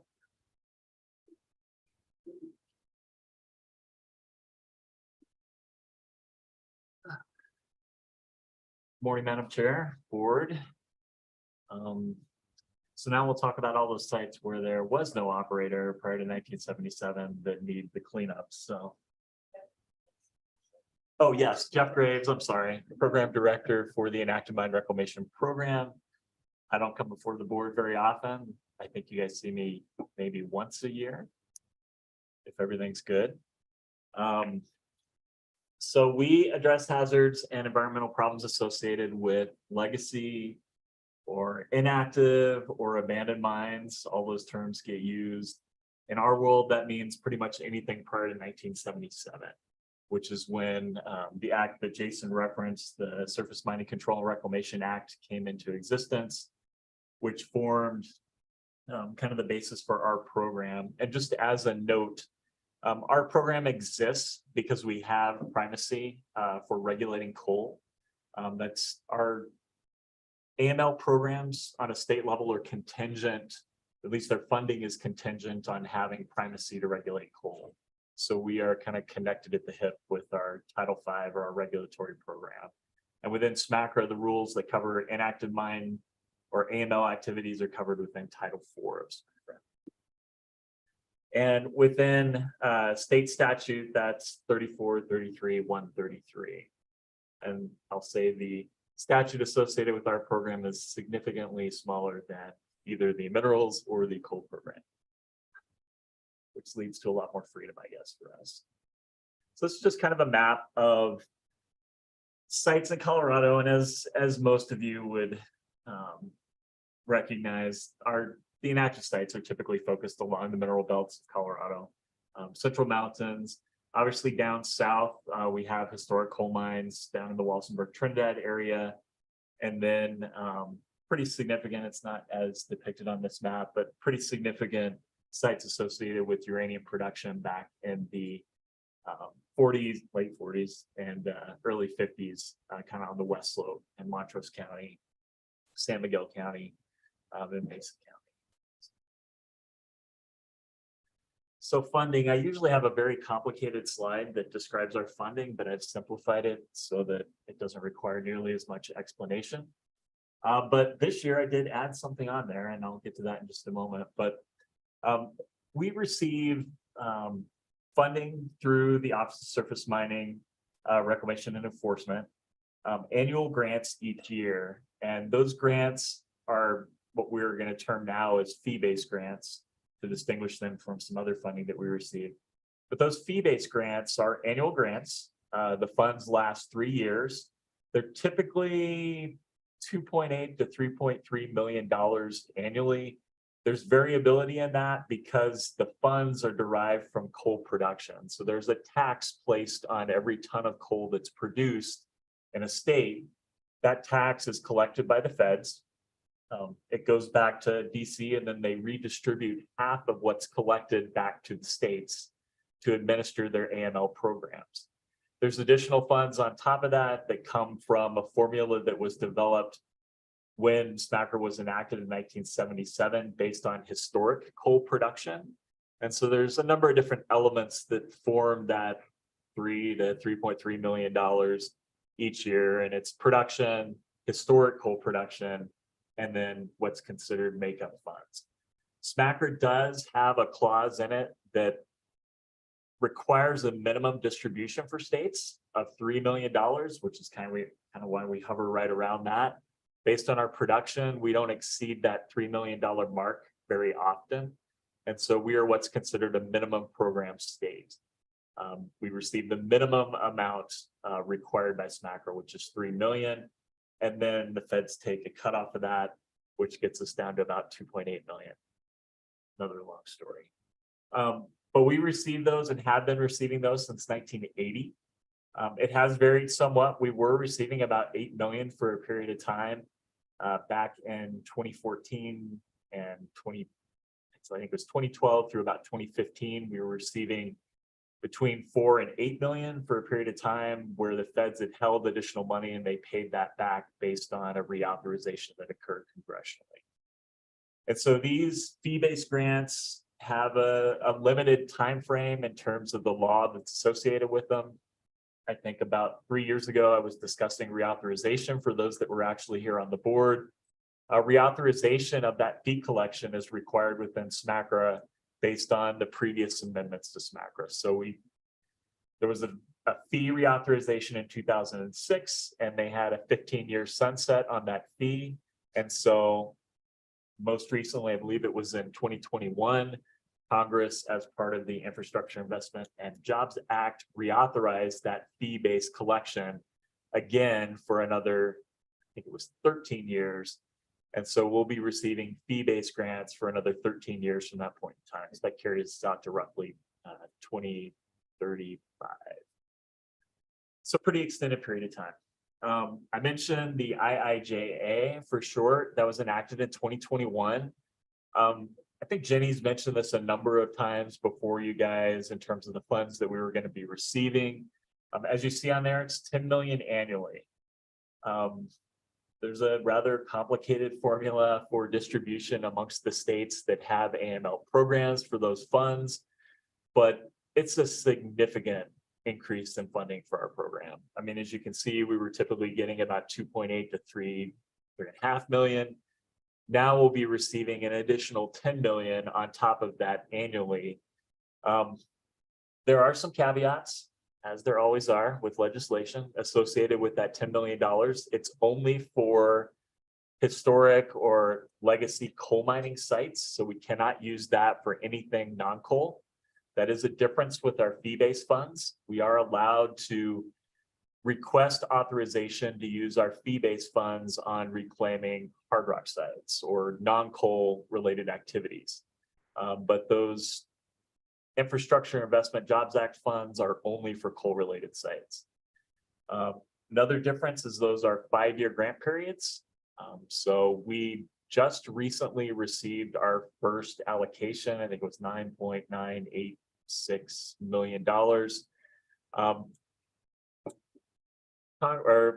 OSM was about a year late on distributing those funds. Those are actually 2021 FY funds. And so we're in the 2022 period and have not received the guidance on how to apply for the newest funds yet. So there's a lot of transition at OSM on developing guidance related to distributing those funds, because they do come with additional strings attached to them, not just on spending it on coal, but some other things that the program has to do and demonstrate to OSM to be able to use those funds.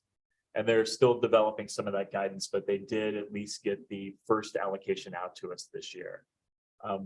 Our goal related to those funds, at least initially, is to focus on historic coal mine fires in Colorado. We see those as probably one of the biggest risks associated with historic coal mining and really the legacy that needs to be addressed. And in the past, we were only able to do limited measures on most of those sites with, you know, kind of allocating funds out of that 3 million. Obviously, we have administrative costs. We try and use some of those funds for addressing non-coal related priorities and then addressing coal related priorities. Well, coal fires are extremely expensive reclamation activities. I don't know how many folks are familiar with coal mine fire sites, but most of these are in relatively steep topography, oftentimes difficult to access. And by their very nature, they're underground. And so the extents of those fires are difficult to get a grasp on and how they move. And so that actually being able to address those becomes really challenging. You have to do typically some kind of remote, you know, drilling and grouting operations or flooding the mine with some kind of a, we've done nitrogen in the past, something to remove oxygen from those situations. But those are very expensive activities. The best way to address coal mine fires is to dig them up and extinguish them. You know, you quench it. Not exactly feasible at a lot of our sites, and certainly not feasible with, you know, roughly $500,000 to $1 million. You're not going to do a lot of excavation on one of these steeply dipping coal seams along I-70 just west of Glenwood Springs. You're just not going to with that amount of money. But with $10 million, we think we'll actually have an opportunity to excavate some of our higher priority sites and extinguish those and be done with those coal mine fires. Or at least employ some more substantial mitigated measures on those sites and potentially do a little additional investigation to delineate those coal fires to get a better handle on where they're moving to, and then doing hopefully some vegetation clearing or something out in front of that fire advance. So that's our goal. Probably our biggest goal with the new influx of funds is to try and get a good handle on our coal mine fire sites. I think I've got another slide here in a minute. But there's approximately 38. I think sometimes we call it 33. I say approximately because those sites become active. Sometimes they go dormant. And then sometimes we have interaction with wildfire and surface coal, where we have to do extinguishment of burning surface coal once a wildfire has come through a particular area. And that's occurred in a number of instances over the last couple of years. So we kind of add those to the list of ongoing locations we need to monitor. All that said, we usually come before the board for those activities for our fee-based grants and now for our IIJA funds to get approval. That's in our statute that we bring to the board our upcoming grant and request approval from the board to apply for those funds. We typically do that in April because that fits with the cycle of fund distribution. We usually know what we can apply for in February. We've already put together projects through our process that our project managers develop projects, and then we present them to what's called the advisory council, which is a stakeholder group that kind of vets those projects in advance of presenting them to the board. Then we bring them to the board in April for approval, and then we apply for our grant and receive those funds at the beginning of the state fiscal year in July. So that's kind of the process and why you typically see me before the board in April, and that's about it. We also receive state severance tax, about 1.2 million. That obviously varies based on how much oil and gas are produced each year in tax. But we focus those funds on non-coal related hazards, recognizing that we get so much funding for coal related hazards. We really reserve those funds for addressing non-coal problems, hard rock issues. Oh, yes. If memory serves me, it probably doesn't. Aren't there different tiers of severance tax? You know, I guess why I'm asking is what tier do you get yours from? Because some are, you know, if you're in a certain tier, you're going to probably get the money. I'm asking. Sure. That's an excellent Is that a question. legitimate question? It is, and we're tier 1. So I never say guaranteed, but we're Pretty close. first at the trough. Typically, we receive funds. I mean, we have had cutbacks in the past based on severance tax collection, but we are tier 1. We did have, not to go into too much detail, but we had our severance tax in a number of different pots previously. So we did receive some tier 2 funds that were used for supplementing bonds that were insufficient to do reclamation on those sites. We did make a legislative change, I think it was in 2018 or 2017, to consolidate all those funds into tier 1. And so now we have just one severance tax fund, and I'm pretty sure that's tier 1. So no more tier 2 funds. And I just mentioned that we use some of those funds to supplement bond forfeiture sites. Russ kind of mentioned it, but we take over implementation of reclamation when bonds are forfeited on a site, really on behalf of the board. We do the reclamation on those sites. In many instances, when a site is forfeited, there's typically enough problems on that site that resulted in forfeiture that a lot of times what was held by the state it's insufficient to implement the entire reclamation plan. So that's where a lot of times we will supplement that bond that was forfeited and collected with some of the severance tax to maybe do the highest priority issues on a particular site that are impacting downstream water quality or create a physical safety hazard for the public, those kind of things. And so that is one area where we supplement those forfeited bonds that are collected. And then we do a pretty robust job. Oh, Sorry, just a question. So if and when there's excess money from those forfeited bonds, does it fall into your budget? so any excess funds that are not required for reclamation, I'll say rarely are there excess funds. If there are, those have to go back to the operator for that site or the surety company or whoever was provided that bond. It has happened, but it doesn't happen very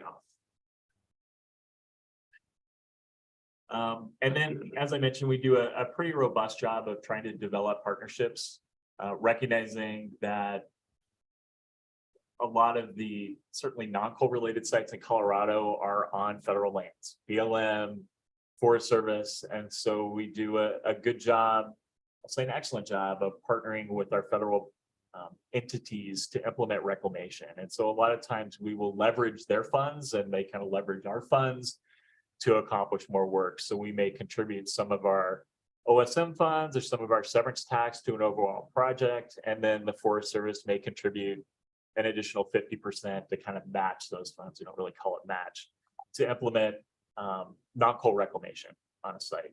And we do both physical hazard abatement and environmental restoration projects on those properties. We also have somewhat of a unique position where we've partnered with some industry groups to help implement reclamation. We have an ongoing partnership with Freeport-McMoRan to do reclamation on sites where they've had no obligation in Colorado and counties in which they operate. And so we've done a number of projects with funds received from them. We've also worked with Newmont and then some other private landowners to actually secure funds to do reclamation on those properties. So it's pretty unique from what I understand in a lot of states that don't have that kind of relationship. And so we're very fortunate to have excellent operators in the state and ones that want to contribute back into those communities and see reclamation occur. It's a lot of talk. I went over a little bit of this in coal mine fire abatement. These are just some photos from a couple of different sites. As I mentioned, we do a lot of investigation to try and characterize those fires, to try and get a better handle on what kind of mitigation techniques would be used or actually available. In the past, we really focused on a lot of vegetation clearing, recognizing that when these coal fires outcrop at surface, if you've got dry vegetation anywhere around those vents, you can have a wildfire ignited. And we've seen that occur in a number of different instances where we have at surface 900-degree burning coal. And these kind of things happen typically by the coal burns out and you'll get a surface subsidence. And then if you've got a windy day, it'll blow embers to adjacent vegetation.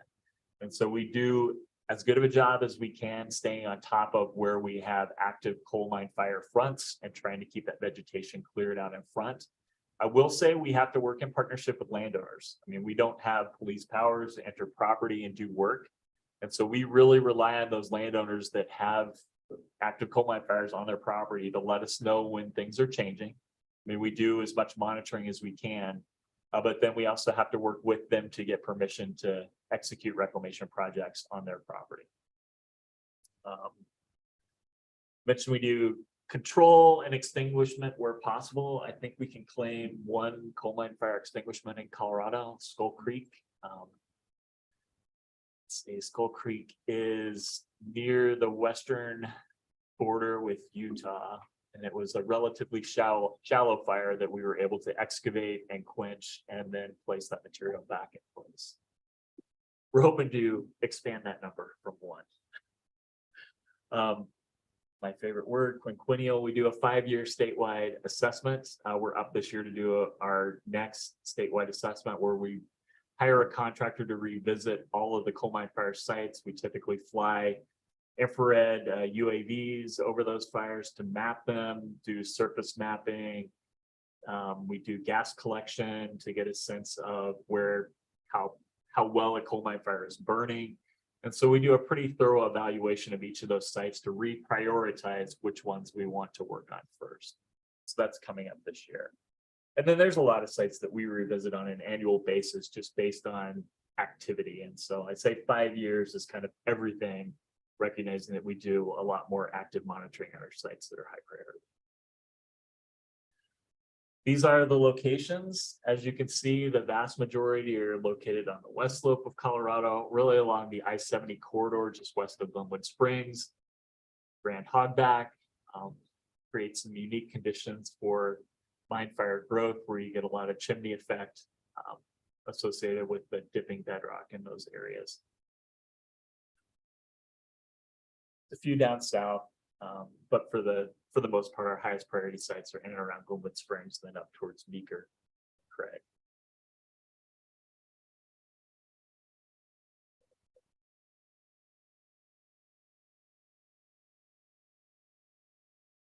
Yeah, another thing we address is coal mine subsidence abatement. So we maintain an inventory of historic coal mine maps for the Front Range. And as you may or may not be aware, a number of communities have been constructed over historic coal mining, especially in Colorado Springs, Lafayette, Louisville. Those are probably our 3 biggest areas where we have historic underground coal mines underneath existing communities.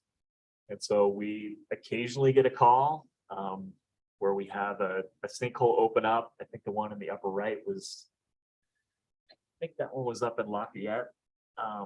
In the middle of the street, we have one open up 4 years ago that swallowed a Ford Explorer. We've had a Subaru Legacy get trapped in a hole. And so it happens. So we typically respond and do drilling and grouting to address those coal mine subsidence sites, backfill, and we do that through our fee-based grant, our OSM grant, because that's coal-related activity.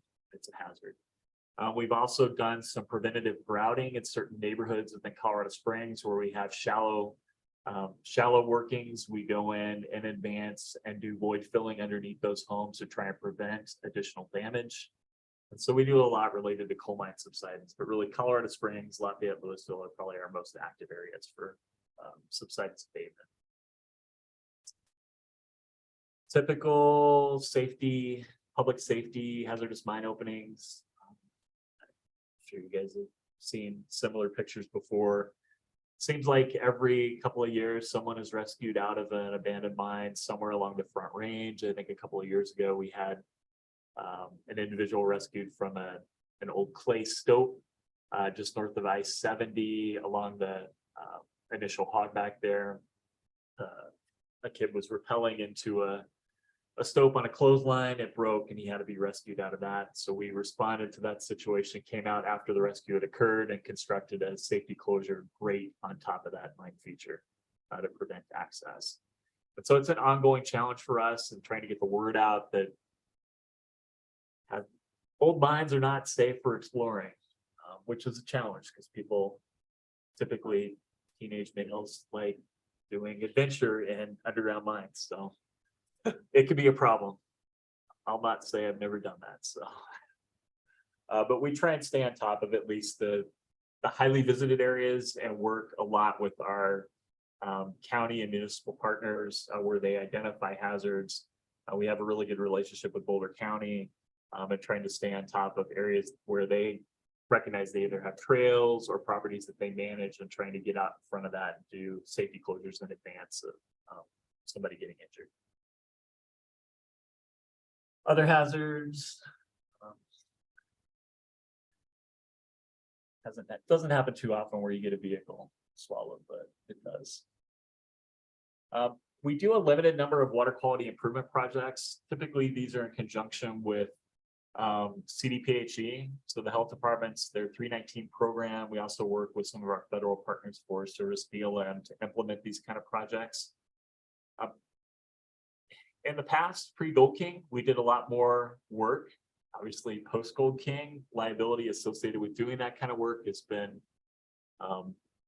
scrutinized more heavily, let's say. And so there's been a change, a shift in these type of projects that we participate in, obviously evaluating the risk associated with doing work, not only the potential risk associated with something like a Gold King occurring, but also the risk of just incurring long-term liability associated with addressing discharging adits. So there's a lot of Clean Water Act liability that can be incurred when you begin to do work on something.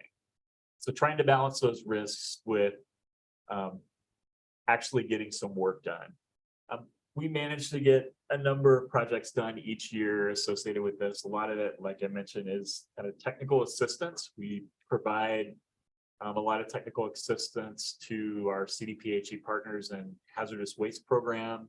We've done some underground mine stabilization for those guys on projects where they have bulkheads that they have to monitor long-term. We also do a lot of water sampling, assisting some of our local watershed groups on characterization of problems within their watersheds. So we still do a few of these projects, but certainly not as many as we used to. Here's just an example. St. John, this is up in Summit County. This site was a joint Forest Service. Freeport also contributed some funds to this site for reclamation. What's unique about this site is we did have to maintain the historic integrity of the mill site there. It's a very historic mill from the late 1860s. And so we were able to remove the tailings around that mill and maintain the historic character of that site long term. And now it's open space. I believe it was donated to Summit County as open space. So really proud of that site in terms of the reduction in zinc load to the stream, and then also just aesthetically, it's been significantly improved. We do a little bit of historic preservation, typically oriented more towards stabilizing features that are particularly dangerous or hazardous, where you've got a head frame that's leaning or a structure that's about to collapse and it gets a lot of public visitation. We will do some historic restoration. We typically like to hand those off or only do those where we know we have a willing partner to maintain that work in the long term. Because any restoration work you do is going to be limited in terms of how long it's going to last. Wood structures rot. And so we try not to do too much historic restoration where we recognize there's not an ongoing partner to kind of maintain that situation. The Forest Service is kind of taken to eliminating the hazard by removing the structure versus maintaining it. So there's a balance there. I mean, that could be the direction we go in, but we've tried to at least do preservation where possible. I mentioned bond forfeitures. This is the Sherman site. This is up in Lake County, right on the Mount Sherman. For those that are 14ers, or just right to the left of those photos up on the hill. This site was forfeited. This is back in maybe 2010, pretty old site. But as part of that forfeiture, we removed all of the mining related debris and buildings, and then did a stabilization of the waste rock. Obviously, there's not a lot of vegetation you're going to get to grow up there at that elevation, and then there was no topsoil salvage. So really, a lot of times what we're left with is regrading those sites, reestablishing drainage and trying to prevent erosion, and where possible, getting vegetation to come back in. But it's an example of one of the sites that we've done. Accomplishments. So we've done or closed, safeguarded over 12,500 hazardous features in the States. It's about 1981. We closed about 300 or safeguard 300 mine sites each year. We've been doing a little bit more lately. We've got a pretty strong partnership with the Department of Energy, their DRUM program, which stands for Defense Related Uranium Mines. They've made a pretty strong push to inventory all those historically, I think they were part of Atomic Energy Commission, AEC sites that the DOE took over.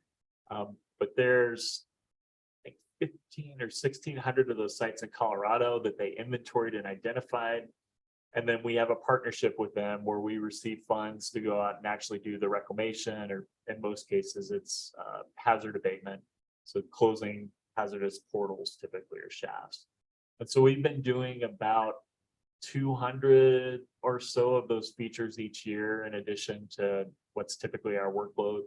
And that's going to last for probably the next 5 to 6 years as their funding runs out for that program. It was kind of sunsets. But typically around 300, some years we get up to about 350 with our staffing levels.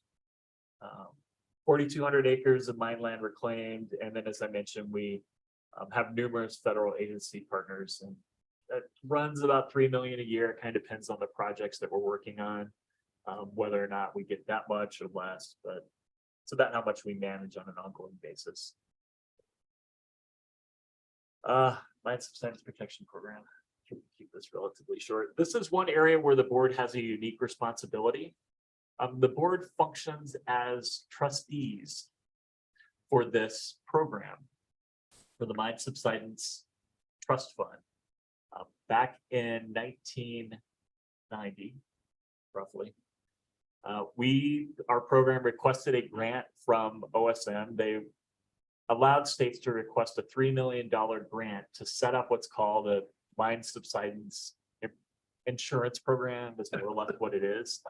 And so we requested those funds to set up an insurance program and put those in a trust to earn interest.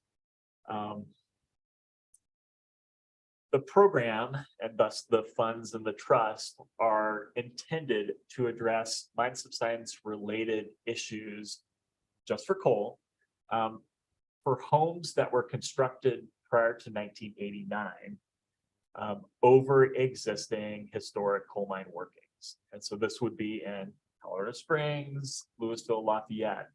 These funds cannot be used for homes that were constructed post 1989. So any new home construction, the thought at the time was that there was enough information out there for communities to make land use decisions based on mine maps, that they would not build communities over existing or historic mine workings, or would do something to mitigate the potential hazard associated with that. So the program is intended only to cover those homes that were constructed prior to that date and time where we felt like there was sufficient information out there to make appropriate land use decisions. As I mentioned, the board serves as the trustees.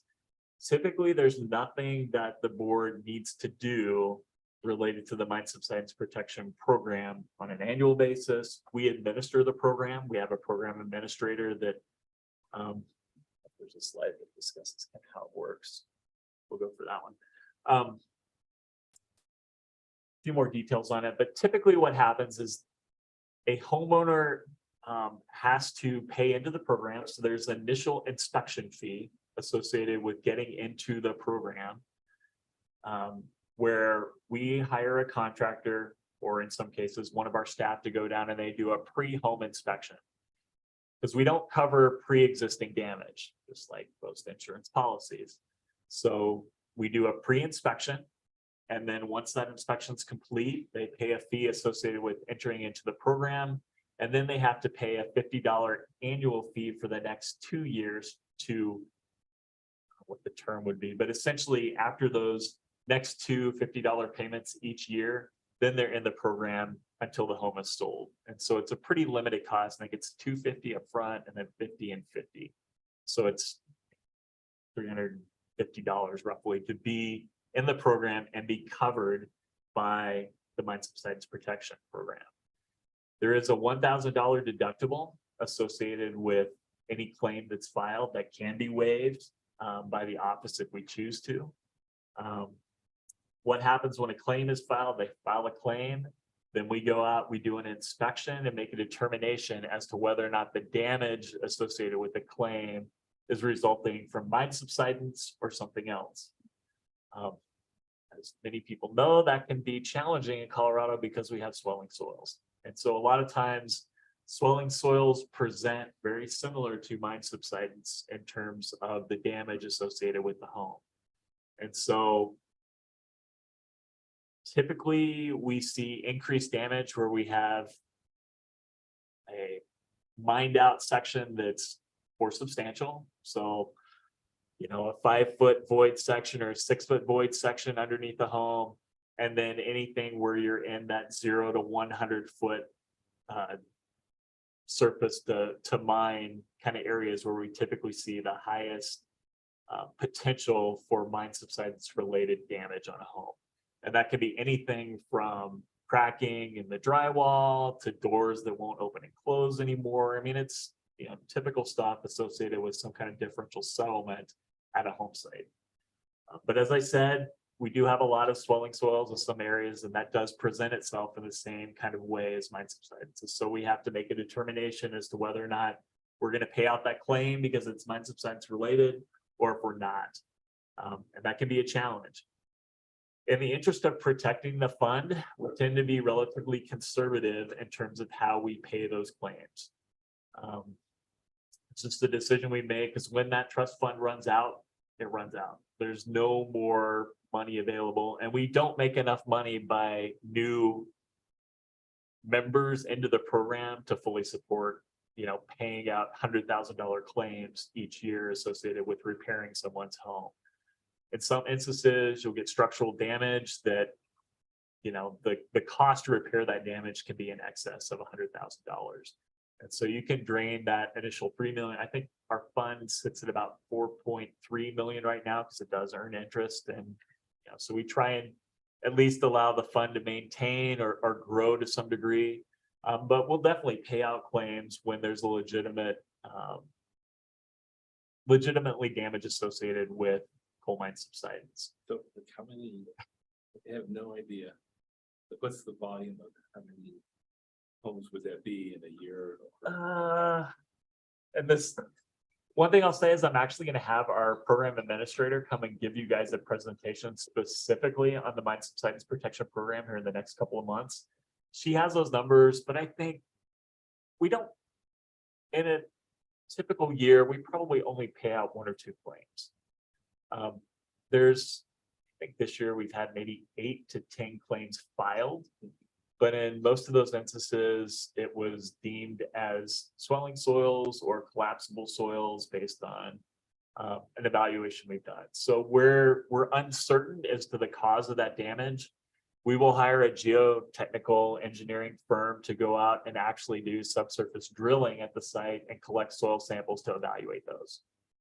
So where there's some uncertainty, we try and confirm, you know, what's going on by doing some geotechnical drilling and evaluating. In those instances, there's sometimes you don't even get enough information from that to make a determination. But the payouts on an annual year, we have costs associated with doing those inspections. And so typically our costs for administering the program are more than what we pay out in claims each year. Just based on, because we have to do an inspection, a pre-enrollment inspection. And right now the fee associated with that pre-enrollment inspection does not cover what it costs for us to do the pre-enrollment inspection.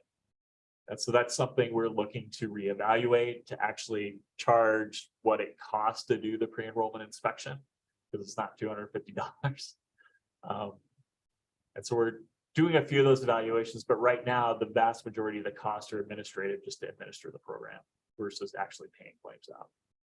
There are some instances where if the damage associated with the home is such that it's continuous and we don't foresee a solution to the home, we have bought out the homeowner for the fair market value of the home, and then they're done with the program. They can't be a member of the program anymore because we recognize the cost associated with continuing to repair the home. And that's typically where you've got significant foundation damage and the home is potentially deemed uninhabitable, or you would have to do a couple $100,000 worth of foundation repair and stabilization. We have bought 2 homes in the life of the program. We haven't bought them, but we paid the homeowner out for the value, fair market value of the home, and then they're out of the program. Don't like to do that, obviously, but there are instances where the damage is so significant that it just can't be repaired, or the repairs won't last sufficiently to justify doing them. So that's kind of the program in a nutshell. I don't remember exactly how many people are in the program, but we do a pretty good job of trying to market that on a continuous basis to get as many homeowners into the program, because it does provide a level of protection for them, obviously, if there is damage associated with coal mine subsidence. And so we actively do mailings, and we have done promotional workshops with realtors, and that's one of the challenges we have is kind of the realty community, and they turn around and they'll sell these homes, and a lot of times that information is not disclosed to the buyer of the home in terms of what the existing conditions are. That you're sitting over at a coal mine that's only 30 feet deep and you're likely to have damage. And so we've tried to educate certainly the realtors as to what that problem is, because that's where we see a big gap in terms of these homeowners that at the last minute come to us and say, I just found out this is undermined. What do I do? And so it becomes a challenge for us, but we're trying as much as possible to educate that community to what the hazards are, and that this program exists to help protect the homeowner in those situations. Does when a house sells that might have been enrolled in the program, does it run with the house, or does the new owner have to then buy in? The new owner has to re-enroll in that program, and so they have to do another inspection, and so it does not transfer with the home. And is there not been like anything like on the title or the deed that kind of indicates that this was a home that was? I don't think there's anything on the title or deed that denotes whether it was in the mine subsidence protection program. I'm not sure if when damage is repaired, if that goes on to the title or deed. I doubt it. Like when I'm buying a home in like Lafayette, is the realtor gonna be like, hey, just FYI, you might want just to know what you might be buying into? I'm assuming that doesn't come along as a disclaimer either. Not typically. It's so interesting. Yeah, it's certainly it's supposed to, but There's a liability for real estate industry. yeah, there is, but we've really wrestled with that, and the information is out there. I mean, it's all publicly available. The Colorado Geological Survey they've developed a number of pamphlets and brochures that have been distributed. We distribute information at realty conferences, and we stay in close contact with those communities, the municipalities, Lafayette, Louisville, Colorado Springs, but it really depends on the individual realtors, those homeowners, if they're going to truly disclose that or claim that they didn't know it. And then, those municipalities as to whether or not they educate, the members within their district as to what's going on. But there's definitely a gap in information when it comes to sellers and buyers in a lot of these areas and what their liability they're buying into on these homes. So it's a problem. I had a few mistakes on the dollar amounts. $35 each year, but the inspection fee is $250.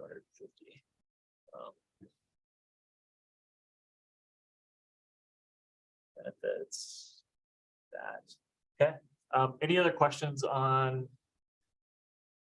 our program, an active mind program. Okay. Want to do mind safety or? I can I do just mind sat safety. through my 8 hours because I'm gonna teach it. I can do mind safety real quick. There's only two, there's only two. There's only 2 slides. I'll keep it slides. fast. Oh, man, I would have loved to. Yeah, not to short shift the Yes, mind safety yeah. training program. But they do, Quentin held this. They do annual refreshers and train to the parts of IMTA associated with surface mining and underground mining. Most of their training is associated with, they do a lot of contractors that have to come onto mine sites have to have their 40-hour and their 8-hour refreshers. And so they do a lot of training of those contractors, but they also train a number of miners at those sites. The mine safety training program also does tourist mine inspections. That does fall under their purview by statute to inspect the tourist mines in Colorado for safety.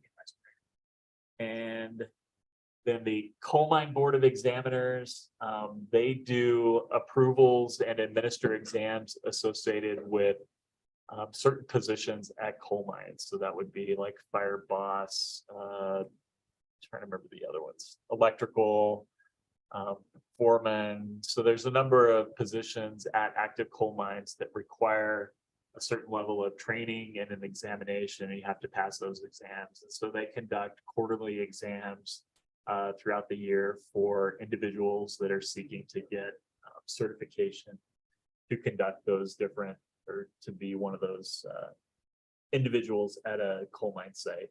As I mentioned, they meet quarterly, they are board appointed. That's about it. I mean, there's not a whole lot they do other than administer exams and training. That would be it. That was the quick and dirty on mine safety. So I think we're done. Yeah. Madam Chair, can we take a break?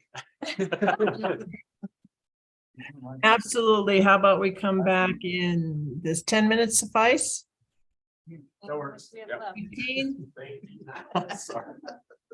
You folks have more logistics than Patrick and I to work through, so you name it and we'll come back. What do you need? Yeah, 10 minutes is fine. Perfect. So we'll see you back at 11:21.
All right, is everybody ready to begin?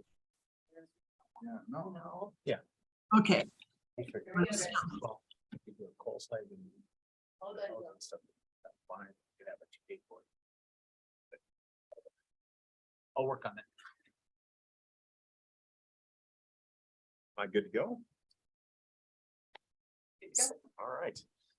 Hello, board member. My name is Jared Ebert. I'm with DRMS, and I'm here to talk to you all about government agency and public participation in the permitting and application process and the bond release process in accordance with the coal regulation. So the board doesn't get to see this process play out as much as it does in minerals, so I'll try to walk us through it. Feel free to interrupt me as I go along if you have any questions.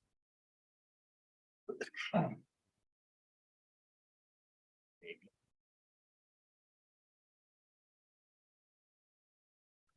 There we go.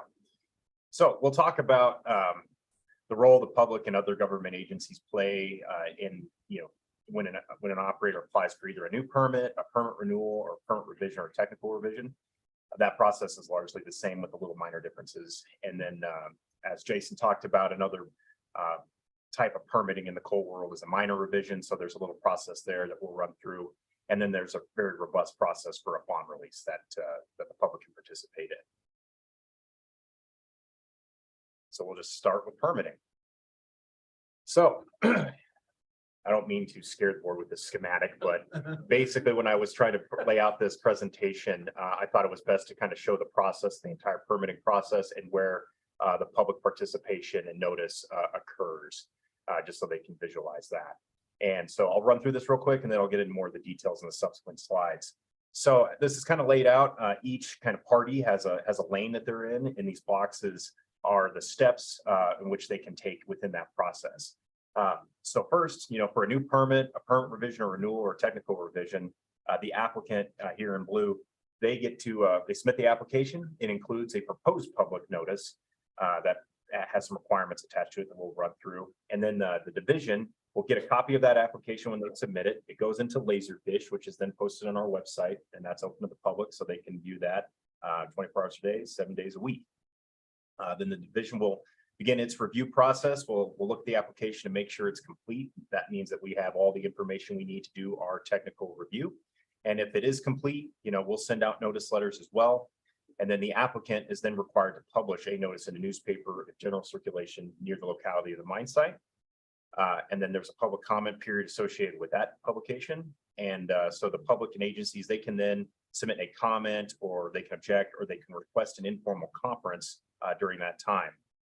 So if they do that, the division will get that and we'll acknowledge it and we'll forward it to the applicant.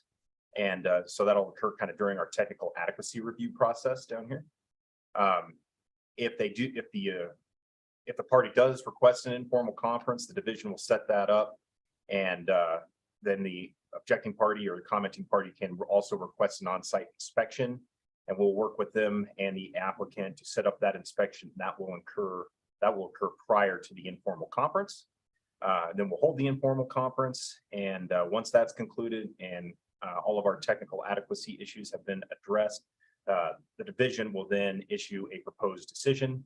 So we'll send out notices to that effect, and we also are required to publish a notice notifying people of our decision. So the applicant and any party that did comment does get a copy of our proposed notice of decision. And there's a comment period associated with that, or an appeal period, I guess we should call it. And during that time, they may request a formal hearing before the board. So if they do request a formal hearing before the board, the division will work with Tammy basically to get a notice published in a newspaper, notifying people of that hearing, and then the board will hold the hearing to consider that appeal. I would actually say, based on where we've run into, a lot of our questions has been people thinking that this is the only box that these conversations are happening. And I think actually your slide is simple compared to what we've really had to explain jurisdictionally, or this is concurrently what's going on at CDPHE. This is concurrently also happening in your county. This is what's happening here. And so the layers piece, this is only one snapshot of one pathway that something's happening at any either given time or after or before this, right? For sure. So. Oh yeah, this is only our regulation. Exactly. Versus all the others that Yeah. the mine has to Yeah. comply with. Yeah. For sure. No, that's helpful. Okay. So I'll get into some of the nitty gritty details here. So at the beginning of this process, when the applicant submits their application, like I said, they have to include a proposed public notice. And there's specific things that are required within that public notice that's in accordance with Rule 2.07.3 per and 2. Just some real boilerplate stuff, the name and business address of the applicant, a map or a description of the permit area, a location where a copy of the application is available for inspection, our contact information so they can submit comments and objections and stuff like that. And then there has to be a statement in there regarding the ability to request a hearing should the proposed or the operator plan on affecting land within 100 feet of a public right of way, unless that's just where the mine entrance road connects to it, or if they're going to relocate or close a public road, they can request a hearing for that. If the mine is proposing any type of experimental practice, they also have to include that in the notice. And if it's a permit revision or a technical revision, they also have to give kind of a description of what they're planning to revise within their public notice. So we'll jump into the completeness process. So once we've deemed the application complete, the operator is required to publish a notice, and for a new permit, a permit revision, or a renewal, they have to publish once a week for 4 consecutive weeks. For a technical revision, they're only required to publish 1 time. And for a technical revision, they do not have to include language that a commenter can request an informal comment. So there's a little distinction there.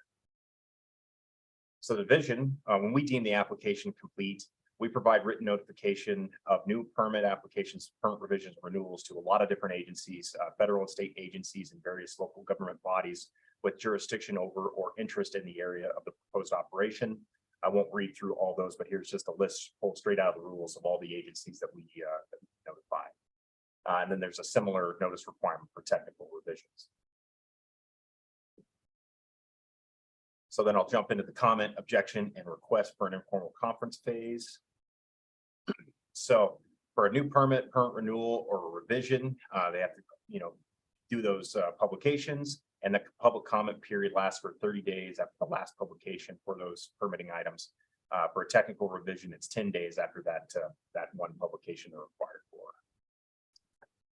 If they do request an informal conference, they have to include in their request a summary of the issues that they want to raise during the conference, and they need to request that the conference be held in the locality of the proposed mining operation. If they do submit this request, an informal conference will be held at least within 60 days after the last publication. It will be held in the locality of the proposed mining operation, which is kind of curious as why the commenter has to specifically ask for that, even though the rule specifically requires to hold that, but it is what it is.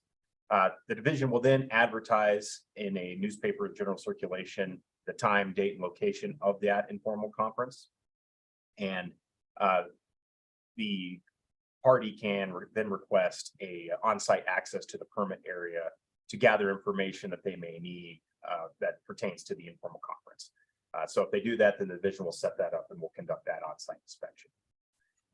If parties come to some type of an agreement for the conference, then it doesn't have to occur.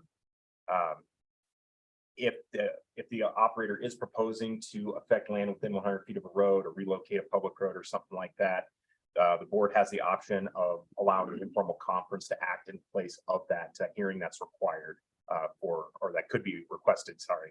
If someone does request that, they can use the informal conference as that hearing. So after the informal conference, a party can submit additional information to the division to consider following 20 days after the conference. And then the division will then issue its decision, either granting or denying the permit revision or new permit in whole or in part, no earlier than 20 days, but no later than 60 days after that informal conference period. So there's a little bit of a common phase after the conference. So then we get into where we propose our decision and the public and agency's opportunity to appeal that decision. So once the division has reached its conclusion, we'll issue our proposed decision on the application, permit revision or renewal, and that has to be in writing and it's sent to all the parties that are involved. And then we also are required to publish a notice in newspaper once a week for 2 weeks, notifying people of that decision. For TR, a similar proposed decision process, as discussed above, is required. However, we only have to publish one notice in the newspaper of our decision for a technical revision. So a party can then request a formal hearing before the board for a new permit, PR, or renewal within 30 days of the first publication of the division's notice of that decision.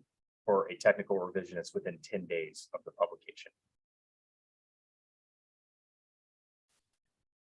So if they do request a hearing, that hearing will be held before the board. It will be held within 30 days after the request for a new permit, a permit revision, or renewal. All parties are then notified, and then the board publishes a notice of the hearing in a newspaper in general circulation of the mining operation. And then the board will take action on that, and a written decision of that action to either affirm, reverse, or somehow modify the division's decisions will be sent out to the parties. And for a TR, very similar, that hearing is supposed to occur at the next regularly scheduled board meeting. And then obviously the final decision by the board is then mailed to the permit. Any questions on that process before I move into minor revisions?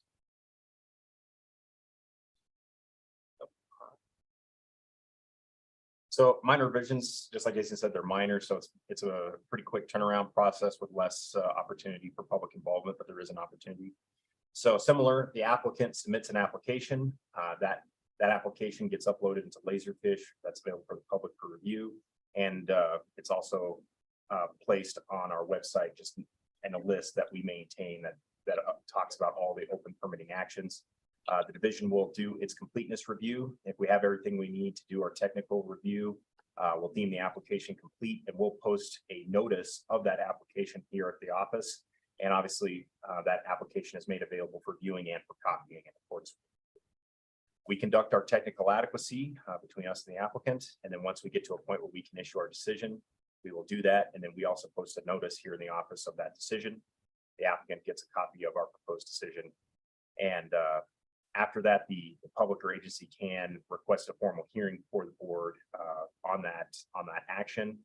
And then we basically follow the same hearing process that's outlined for a new permit and a permit revision for that hearing if they request it. Bond release process. Just a quick question before you get into this, if you would. So when you're publishing, when you go through publishing, we've had this come up before about nobody reads newspapers anymore. Does all those things also go on your website and any other place does it also go on your website? Yeah, all the correspondence we have, our proposed decision, all those letters are available to the public for review on Laserfish. So all that gets uploaded for public viewing on the website. Does that answer your question? And they're notified of when the hearings are happening. Yes. Thank you. Yeah. Right. Jump into the bond release process. So with the bond release, the applicant is required to send notice of its intention to submit a bond release application to various parties. And then they're required to publish a notice in the newspaper notifying people of their intentions of seeking bond release. And they have to do all that and provide documentation that all that's been completed with the application that they submit to the division. Now, a lot of times what happens, a mine operator will coordinate with the division staff, and they will give us copies of the notices that they intend to send and the publication that they intend to publish, just so that we can look it over to make sure that it meets all the requirements of the rules. And we'll kind of work with them on that, and they'll get the green light from us, and then they'll run their notices and publication. Once they get confirmation all that was done, they'll go ahead and submit the entire bond release application to the staff or to the division. And then we receive that application that gets all uploaded into our website. So I should mention that or put that here, but it does get uploaded to Laserfish. We'll deem the application complete, and then we send a notice of an inspection to various parties. During the comment period, a public or agency can submit comments, objections, and they can request an informal conference. We pretty much handle that the same way as we discussed earlier. And then once we get through the technical review and inspection process for the bond release area, we'll issue our proposed decision. We'll send various notice letters out to that effect, and we'll also publish a notice, and that all gets uploaded to our website as well. The applicant and any commenting agency receives a copy of our public notice, and then they can request a formal hearing before the board. And then that will go to hearing, just like a new permit. So the notice that the applicant's required to send out to entities in the locality of surface coal mining operation. Here's a whole list of entities that they have to notify that they're going to be seeking bond release. So it's a pretty substantial list. And then with their newspaper publication, they have to include pertinent information about the operation and the bond release requests that they intend to submit. And they have to provide information on how comments, objections, and requests for a public hearing can be submitted to the division. And they have to publish once a week for 4 weeks. What's the tenor of the objections or the people that have heartburn on, where does that come from? What kind of? Yeah. I mean, I'm saying, I'm asking that because is there a way we need to try and get to a different, set of people? We don't get a lot of comments or objections to bond releases in the coal program. The ones that I've seen are usually from surface owners that they have some, issue that they're working out legally with the mine So operator. they're directly involved with. They'll get directly involved. And so, yeah, we've had appeals of bond releases for various reasons. And so that's primarily the ones I've seen in my 15 years with the division. When this goes to hearing for bond releases, it's a landowner who has some dispute with the operator. Yeah. So the division, once we deem the application complete, we'll send notice of the inspection to the owner or agents of the bond release area or the leasee. And we'll get that inspection coordinated with the operator, and we'll conduct that inspection. And then the comment period, there is a 30-day comment period. That 30 days starts after the last publication or within 30 days of the division's inspection, whichever is later. And during that time, very similar, they can submit comments, they can object, and they can request an informal conference and an on-site meeting or inspection. And then we'll follow the same process for that informal conference as I discussed earlier.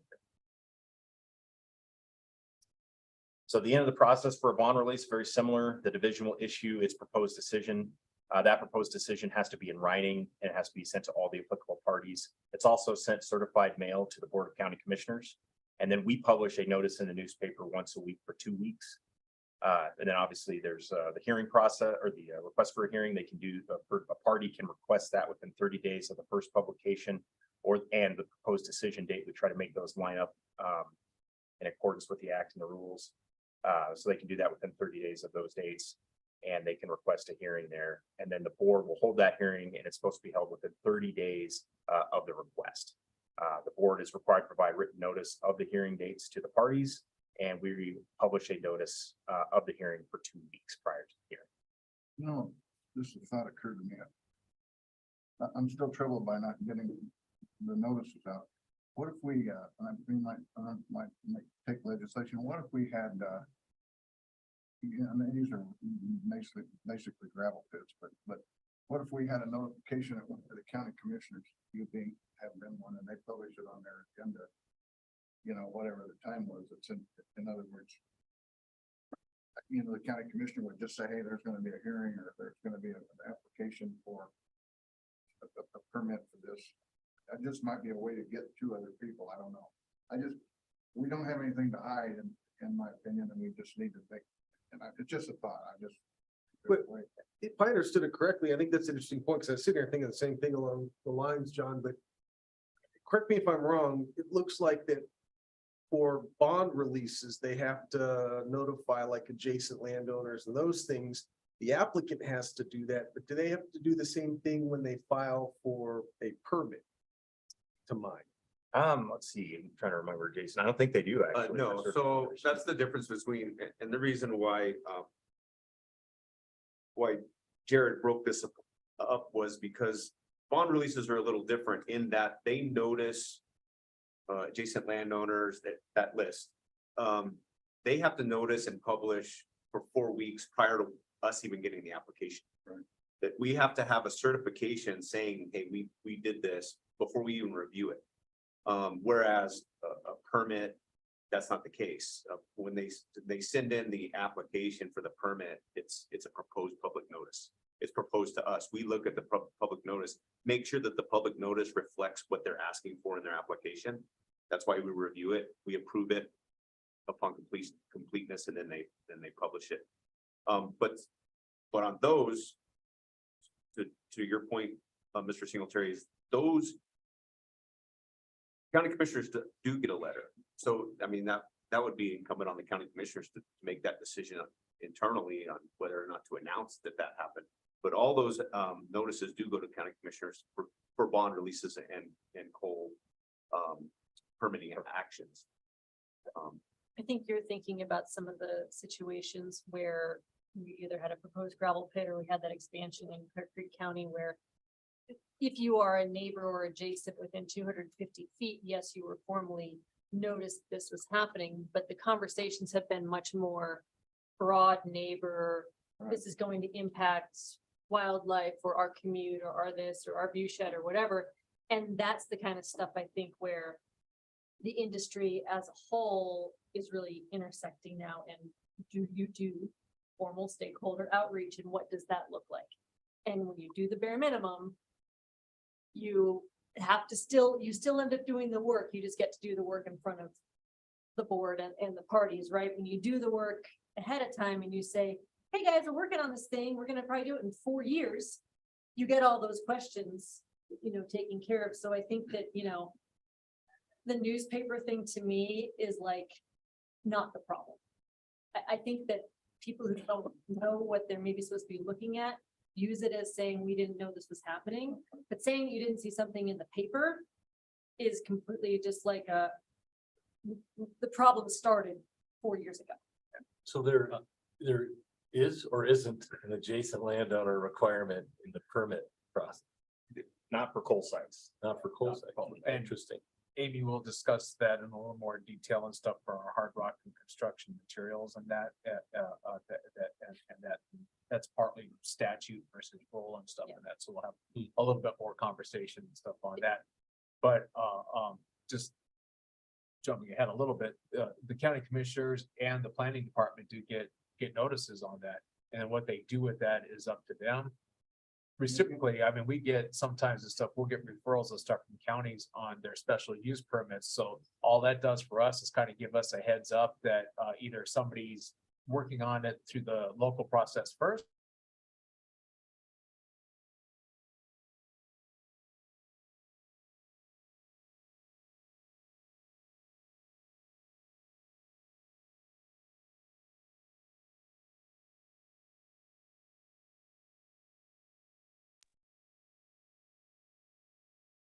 Can you folks hear us? Because the sound went silent. The meeting room is frozen for me too, Jill. Okay. Me also. I can hear the two of you, but not the meeting room. Yeah, Jared's frozen. Alicia, can you send them a note? Let me see. I'm not good at Zoom. There we go. Oh, they got it. Zoom. Yeah.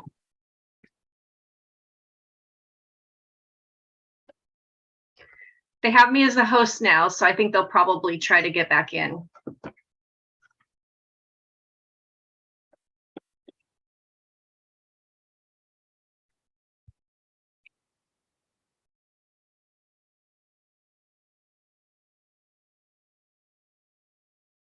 Yeah, the presentation's still up. That's interesting. Yeah, we could make our own story here.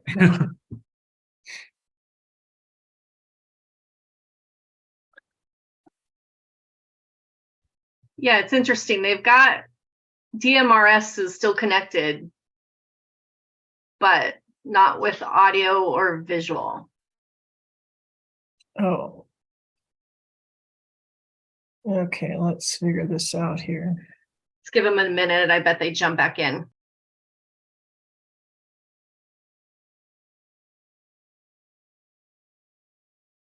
There we go. Thank you.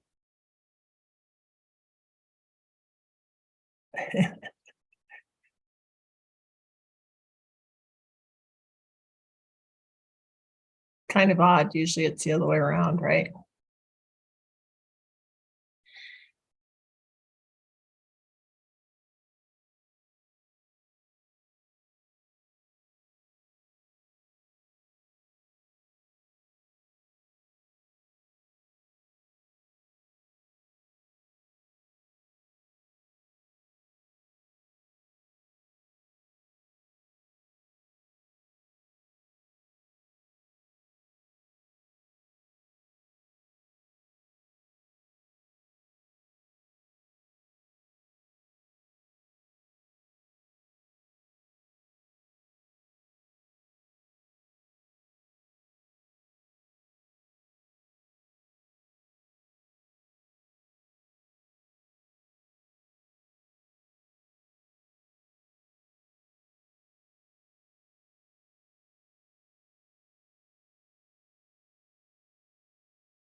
Send an email too, but I'm guessing that's slower. Yeah, I'm trying to get through on a call as well.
I'm doing call.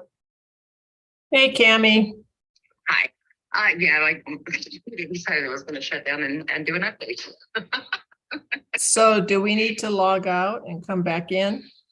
Let me see here. I'm just barely getting back into the system right now, so give me a few to get things up and running. And if you need to, then I'll let you know. Okay, well, Alright. we're all connected amongst ourselves, so we're good. Okay, well, and it should be the same link, I would think, but give me just a few minutes, guys. Okay, I'll yeah, see you here in a minute. yeah, just text me if we need to pull out and come back in, okay? For sure, for sure. Thank you, ma'am. Thank you. Okay, bye now. So they're reconnecting. She said, give her a few minutes and she'll text me, which I better watch then. Do they just get booted out or? She thought so. So they're coming back in, but she said if we need to reboot and come back in, she'll let us know, but just to hang on for now. So. Okay, great. I was in the process of calling her too. I guess that's my job right now. So a couple more months, then it'll be Patrick.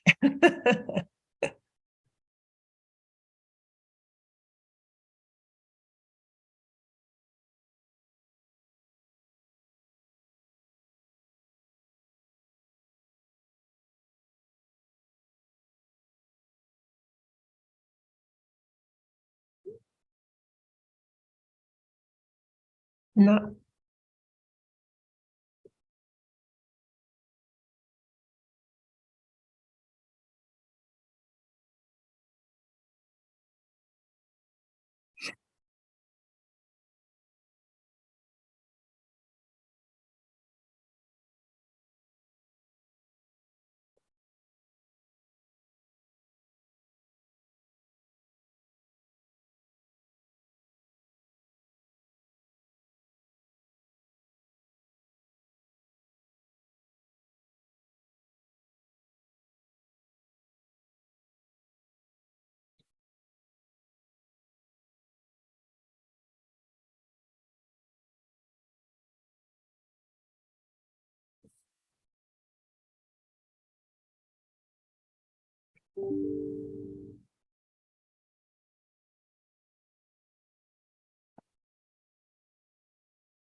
Can you folks hear us now?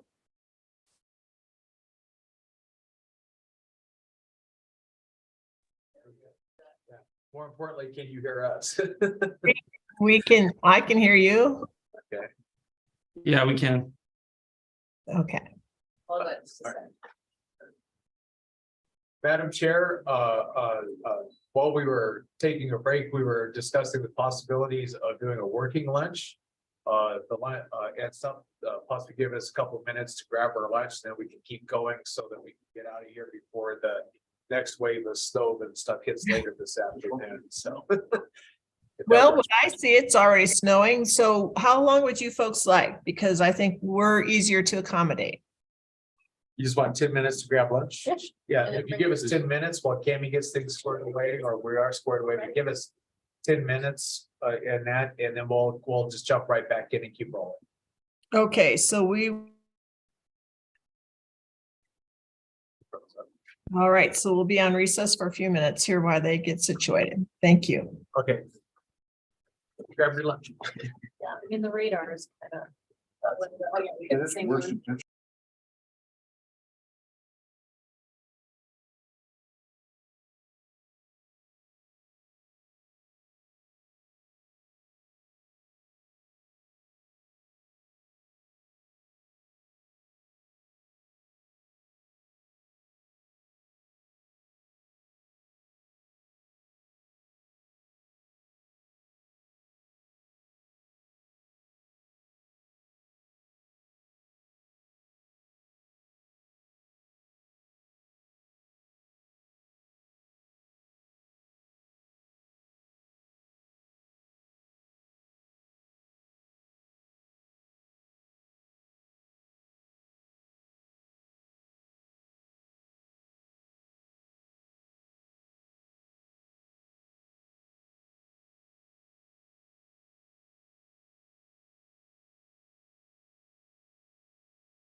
These are 60.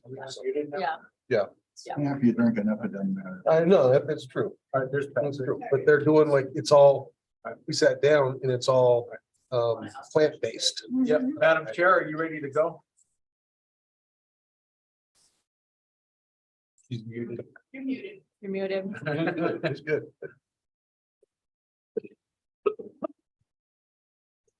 Ready when you folks? Thank you. Okay, I'm almost done here. So one thing I just wanted to highlight is it came to the board's attention a couple of years ago during a formal hearing regarding a bond release that there's a discrepancy between one of the rule requirements and what is actually written in the statute regarding the public comment period at the proposed decision for a bond release. So the way the rule reads is that the appeal period is 30 days from the publication date of our notice of our proposed decision, where the statute is it's 30 days from the date we actually issue the proposed decision. So for 40 years, we pretty much just kind of stuck with the rule, from our first publication. That's when we initiated our comment period. However, in light of that hearing, the statute trumps the rule. And so technically that period actually begins at the time we actually issue our proposed decision. So the way we've addressed that is we reach out to the newspaper in advance of issuing our proposed decision, determine when they can get our publication out. They let us know that, yep, we're going to publish on this date, so that we issue our proposed decision on that same date of that first publication, basically allowing the rule and the statute requirements to line up. It's making those dates the same. So that's what we've done to address that. And that, in order to address that by the rules, we'll just have to do rulemaking, and we'll probably pursue that at some point in the future to make those two line up perfectly between the act and the rules. So yeah, other than that, just like the new permit, there's a formal public hearing for the board. Should someone request it, that's held within 30 days of the request. The board is required to provide a notice of that hearing to all the parties involved, and we are required to publish a notice in the newspaper for that hearing 2 weeks prior to or 2 weeks prior to the hearing itself. And that is the bond release process. You guys, and the process in general, does anyone have any questions about the whole process? So I have a quick comment based on what you were saying. If you're having rolling releases, or whatever, so that happens every section. Yeah, anytime they come in for any phase of bond release, they have to go through that same process. Every phase. Yeah, whether it's phase 1, 2, or 3. Got it. Any other questions? All right. Well, that's all I've got. Thank you, guys.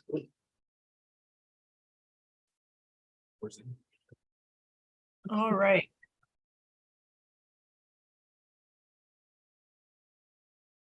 Mr. Means, that's the entire, Now, Amy's up next with the construction materials and hard rock, and she's Thank you. coming up right now.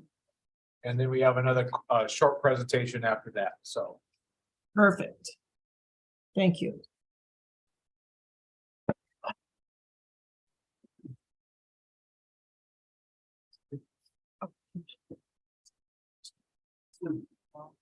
Oh.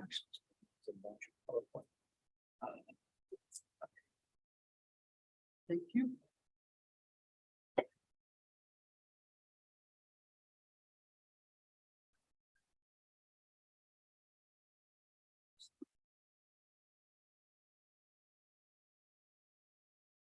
Don't see my PowerPoint. Oh, can everybody see my PowerPoint on there? No. No? No. Okay.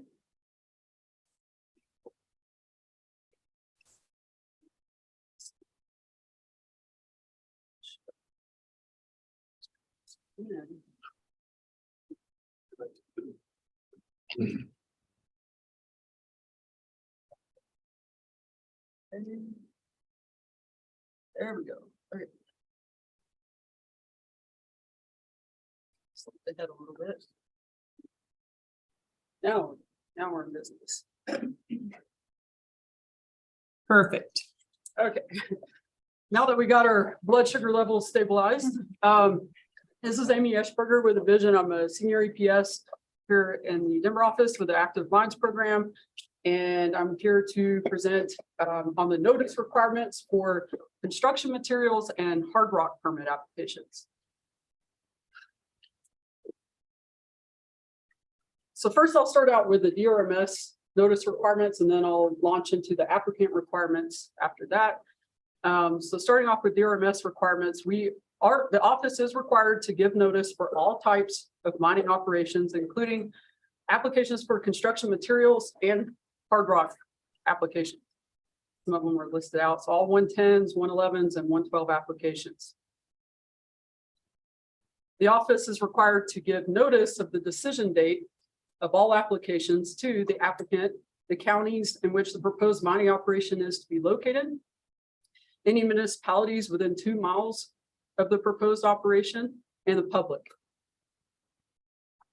And if there are any objections received and we have a pre-hearing conference scheduled, the office is required to send notice of the date, time, and place of any pre-hearing conference to the applicant, all persons who submitted timely statements, the Board of County Commissioners, and the Conservation District. And also, if we have a pre-hearing conference, most likely we're having a board hearing on the application, in which event we also are required to notice the applicant, all the timely commenters, and the Board of County Commissioners.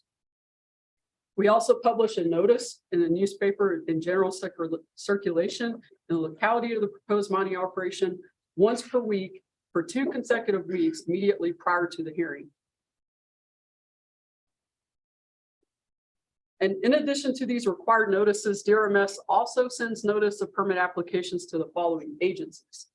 And this, I won't read them all out, but just note that this includes Colorado Parks and Wildlife, Colorado Department of Public Health and Environment, Division of Water Resources, History Colorado, also Army Corps of Engineers, and then some of these others kind of dependent on the site location on if they get noticed or not. So now we're launching into the applicant notice requirements. And prior to submitting an applicant is required to send notice to the local Board of County Commissioners of the application and the Board of Supervisors of the Conservation District in that area. They have to provide proof of this notice with the application. Also, the applicant is required to put up notice signs at the location of the mine site. And I think maybe Michael or someone had mentioned this earlier, that it does seem like a lot of the time that is how the public finds out, if they're not already aware of it through a county process or something, they see the signs. So that is an important part of the notice process. So at 112s, it's a little bit different depending on if it's a 112 or a proposed 110, which is a smaller operation. So for 112, they need to post enough signs that are sufficient in number. It doesn't specify what that is, but a lot of that just depends on public access and proposed access routes and whatnot. For 110s, they're required to post a sign at the proposed access point. And so I have the information on the slide on what all is included in that. If you have any questions about it, I can answer them. Otherwise, I wasn't going to read all that out. I mean, mainly it's applicant information, how to file comments, and also notifying the public that the application is on file with the county clerk and recorder. And then we need an affidavit from the applicant with the application, signing that, saying that we have put up the appropriate signs. And that is something that specialists also check when they go out and do the pre-operation inspection. So prior to submitting the application to the office, the applicant is required to place a copy of the application with the local clerk and recorder. And also, I should note, it doesn't say it here, but as the application, if there's any modifications to it through the adequacy review process, they must update that copy with the county clerk and recorder's office. Additionally, the applicant is required, after they get notified by our office that the application is complete and filed for review, they are required to publish a newspaper notice of general circulation and locality of the proposed mining operation. It includes all the information outlined here on slide 10.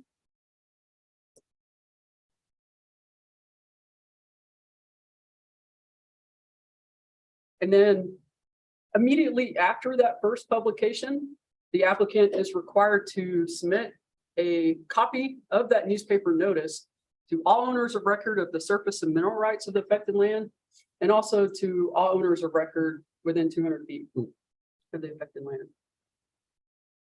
And then the office can also identify additional owners, and we've done that before. It's not as common, but we have the authority to do that and require them to send notice to additional owners as designated. For 110 applications, like I said, it's the smaller application for new board members. That's for anything under 10 acres for the affected area. So the newspaper notice is published once. For the larger 112 applications, the newspaper is published 4 times, once a week for 4 consecutive weeks. And then within 10 working days after that last publication, typically, or as soon as they have approved, then they have to provide that to our office as part of the application review process. So there are some instances if, it's kind of rare, but if the office does note that there is an error in the public notice, or if there is a significant change to the application, then the division can require the operator or the applicant to repost the notices, in which case all the deadlines would reset. And so the proof of notices that I mentioned earlier with the county clerk and recorder, the board of supervisors of the conservation district, and also the county commissioners, they have to submit this with the application for 110 applications. That would be in Exhibit I and Exhibit J. So those are things that the specialists are looking for completeness of the application. And then for 112 applications, that would be Exhibit Q and Exhibit R. So that's just proof of notice that they sent to the county, the conservation district, and that the application's on file with the county clerk and recorder's office. So any person has the right per rule and statute to submit written statements supporting or objecting to any application for a permit or for an amendment to the permit. And for a 110 application, whether it's hard rock or construction material, those comments must be received within 10 days after the last date of that one newspaper publication. And the reason being it's a little shorter because that review period for that application is shorter. So it's a much shorter time frame there. And for 111 applications, so that would be government contracts for road projects, typically. For those applications, the comments must be received within 5 working days after the application is filed. For 112 applications, the comments must be received within 20 calendar days of the last publication date. And if the office does receive timely objections, then of course we will set the application for a hearing before the board. And the board makes the final decision on that application, whereas the staff will make a recommendation. So someone had asked earlier, there was a question about what the division has on our website when it comes to these new applications. And as Jared mentioned, we do have all application materials, all the correspondence related to the application, everything pertaining to that permit file is available to the public in Laserfish. Also, we have a certain portion of our website that is designated to all pending permitting actions. So we actually have a way for people to click on, and see a list of just all the applications that are in review at this time, and that's for coal and minerals. This is a fairly new process. I think we've added in the past 2 years or so. So yeah, and they can also file an online comment or objection now. I think that's been a few years now as well, which makes it pretty handy for folks. And the red arrows there is just where they click to do that. I know this is a little hard to see on the screen, but I just want to kind of give you some idea of what that list looked like when they click on, okay, what pending, we have applications, we have revisions, we have NOIs. Of course, some NOIs are considered confidential, so those wouldn't be on there, but the ones that are not confidential are on there. So it'll show you all the ones that we're currently reviewing and just give you some of the general site information, or I mean, application information, such as the file number, site name, the permittee, type of application, and also that comment due date, which is very important. And then if someone does want to file a comment or an objection, and this can be for an agency or a member of the public, anyone can use this tool. You go online, you fill out this form. So I've got some screen captures here. It's a side-by-side, but just generally like what this form looks like. We ask for their contact information. Some of this information is required, some of it's not. They do have to tell us what they're objecting to, or provide a narrative for their comments. You'll note that one thing they do need to submit this form in order for us to process it properly is the permit number. And that's something that they can get from that list I just showed you. They can also get it from Laserfish. They can get it from a public notice, county clerk. There's a lot of sources there, but if they're on our website already, they can get it from our list of pending permitting actions. And then, yeah, it tells the county and any additional information if they want to. They can upload photos, maps, or any other documents they want to, and then they hit submit, and we get that, process it, goes to the specialist, and that's how that works, and to Laserfish as well. So for release of warranties, a little bit different process. We have in minerals program, we have 3 different types of release requests. So we have a surety reduction. That's where they're asking for a bond release. And that is the only way to get a bond reduction, by the way. It's through that surety reduction process. There's also a partial release, also called an acreage reduction. Once they've reclaimed an area and they just want to release a certain portion of that affected lands, they do that through a partial release. And then there's the final release. So for all of those, the office requirements are that once we receive that request for release, then we immediately provide notice to all owners of record to the affected land and also to the county or counties in which the site's located.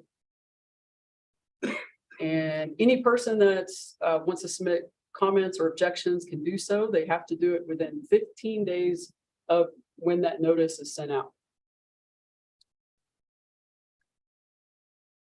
So for designated mining operations, we refer to them as DMOs.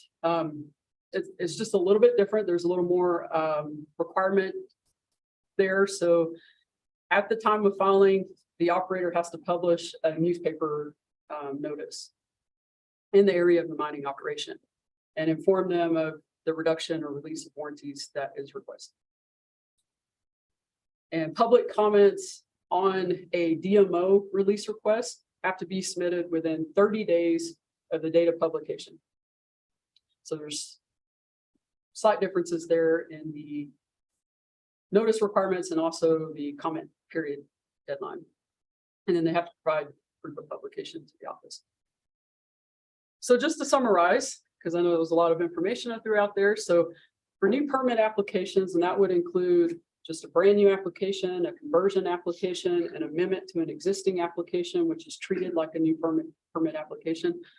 For all of those applications, the office, we provide notice to the applicant, the county, municipalities, the public, and multiple state and federal agencies, which I listed on slide 6.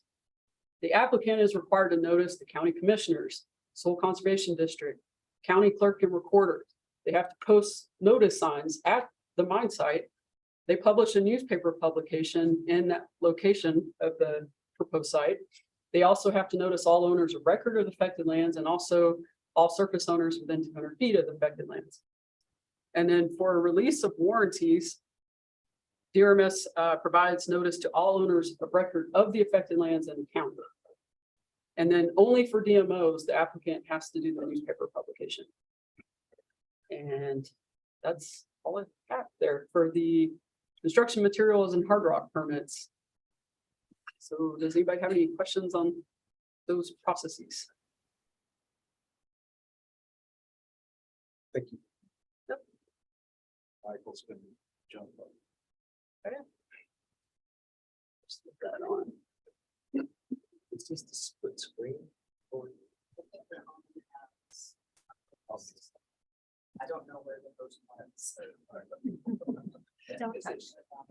Yeah, Madam Chair, we're at just some technical difficulties of getting re-signed on, so we can't, we're in a kind of a split screen kind of a deal, so our apologies for the small display. Okay, Yeah, so we're aware of it, but we're afraid if we try to do something, we're liable to be cut off again, so. Well, I can start it from the very get-go, have everybody. We're getting pretty close to the end. Yeah. So.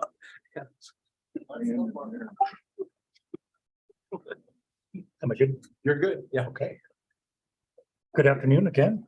Michael Cunningham, Senior Environmental Protection Specialist. And let me just pull up my presentation here.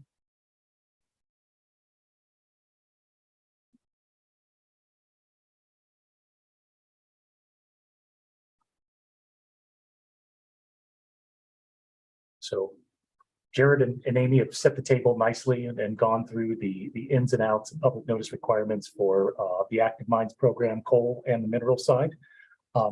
Want to talk a little bit about modernizing public notices, and this is specific to the mineral side of things. I think as the board probably got a sense of, we do have a very robust notification process on the coal side. We're not seeing a lot of new applications for coal, really where we see that as on the mineral side of things. Of course, these requirements play a very important role in our permitting process. So we don't take that for granted. They're in place to ensure that we have transparency and to afford interested members of the public an opportunity to have their voices heard. And as Mr. Singletary said earlier, there's nothing to hide in this process. We want it to be open. We want everybody that's interested to be aware of it and to be able to participate in the process. Now, the rules that we were just discussing concerning public notice requirements were established at a time when the permitting process exclusively involved hard copy documents, which is a nice way of saying our rules are antiquated. They don't always make sense in our modern world. Again, they're set in rule and statute, and so any changes to those requirements would require legislation and rulemaking. It's not something that we're opposed to, but as the board knows, we went through about a 2-year rulemaking here very recently, so that does take some time. So we're really looking for what can we do today to improve this process. As the board also knows, our population is growing. Our communities are in closer proximity to our mining operations. We have more of an interest in what's happening at these sites. We're increasingly seeing comments and objections on our new applications, and members of the public are just more adept at utilizing electronic resources. The board and division staff has heard in these hearings, usually for contested applications, concerns from the public over the public notice process. There's confusion over the role of the county clerk and recorder. I think people see those public notice signs and they expect to go to the county clerk and recorder and get information about this operation. What they're going to find is a complete copy of the application. That county clerk and recorder is not going to be able to offer them anything beyond, here's a copy that you can look at. And so I think folks go to the county thinking they're going to get answers. They're going to be able to ask questions, and that's just not the case. Not everybody reads the newspaper. Of course, that is true. We've heard that the requirement to notice surface owners within 200 feet is insufficient. We've heard that our public notice signs are too small. The board will recall during this last rulemaking, we did try to bolster our rules regarding that. We do have minimum size requirements, 11 by 17 with a sufficient font size. The public notice signs do not contain any information on the proposed operation. And again, that's fair. It really just lets you know there is a proposed operation and then directs you to the county clerk and recorder's office or to our office. So we wanted to look for ways to improve this process.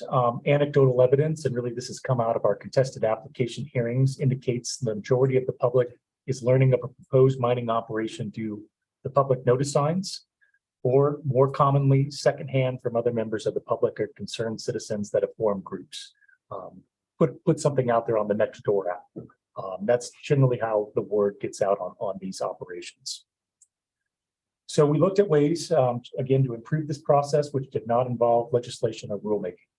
And one of the ideas that we want to discuss with the board today is utilization of a QR code. I think this is familiar to everybody. QR codes have been around for quite some time, but they really took off during COVID. Where you commonly see this is at a restaurant to access the menu, right? So these QR codes, they're just essentially it's a 2D barcode. They can be used to exchange information, make payments, store data, and log on to websites. They're free and easy to use. You only need a camera and a smartphone to be able to access the information on a QR code. So this is an example of a QR code that we've developed for use on our public notice signs. This would be the public notice signs that need to be posted around that operation. And what we're going to do is we're going to, in each of our application packages, we have a sample notice. So it's a sample language that the operator can take, they fill in the blanks, and they create the public notice sign that has to physically be posted around that mine site. On these sample notices, we are going to include that QR code that I just showed you an example of. So this would apply to any permitting actions that are subject to Rule 1.6.2, Parent 1, Parent B. New applications, amendments, and conversions. That tends to be where most of the public interest lies. So I know it's kind of hard to read. I'll read it for the board. This is what that sample notice looks like. It simply states it's the location of a proposed construction materials operation, provides the name of the operator, their contact information, lets the public know that they can go to the county clerk and recorder's office to view that application, as well as additional information on the comment period. So the part that we've added on is the QR code, which indicates to the public this following QR code will direct users to the division's website, where additional information on the proposed operation may be obtained, including complete copies of all application materials, copies of our rules and regulations, a DRMS staff directory, comment and objection forms, public comment period dates, as well as the application decision dates. So essentially, if somebody were to see this public notice sign and they wanted to utilize that QR code, it would take them back to the division's website. It would go to the permitting actions under review page that Amy showed you an example of. And that's where they can find all of this information. So it doesn't necessarily cut out the county clerk and recorder. That rule is still on the books. Our applicants still have to comply with that by providing them with a complete copy. But this affords an interested member of the public an opportunity to get right into our system quickly. I think that's one of the concerns is that from the public is either I didn't know about this, or I knew about it and it was too late for me to give a comment. This, again, it still requires somebody to physically see this sign, but if they do, it puts them in our system much quicker. They can get into contact with a specialist. They can ask the pertinent questions about the concerns that they have. These applications can be, on the short side, maybe 50 pages long, and on the long side, hundreds of pages long. Many of the members of the public, they don't routinely review these applications. They wouldn't know where to start. They wouldn't know how to suss out the information that they're interested in.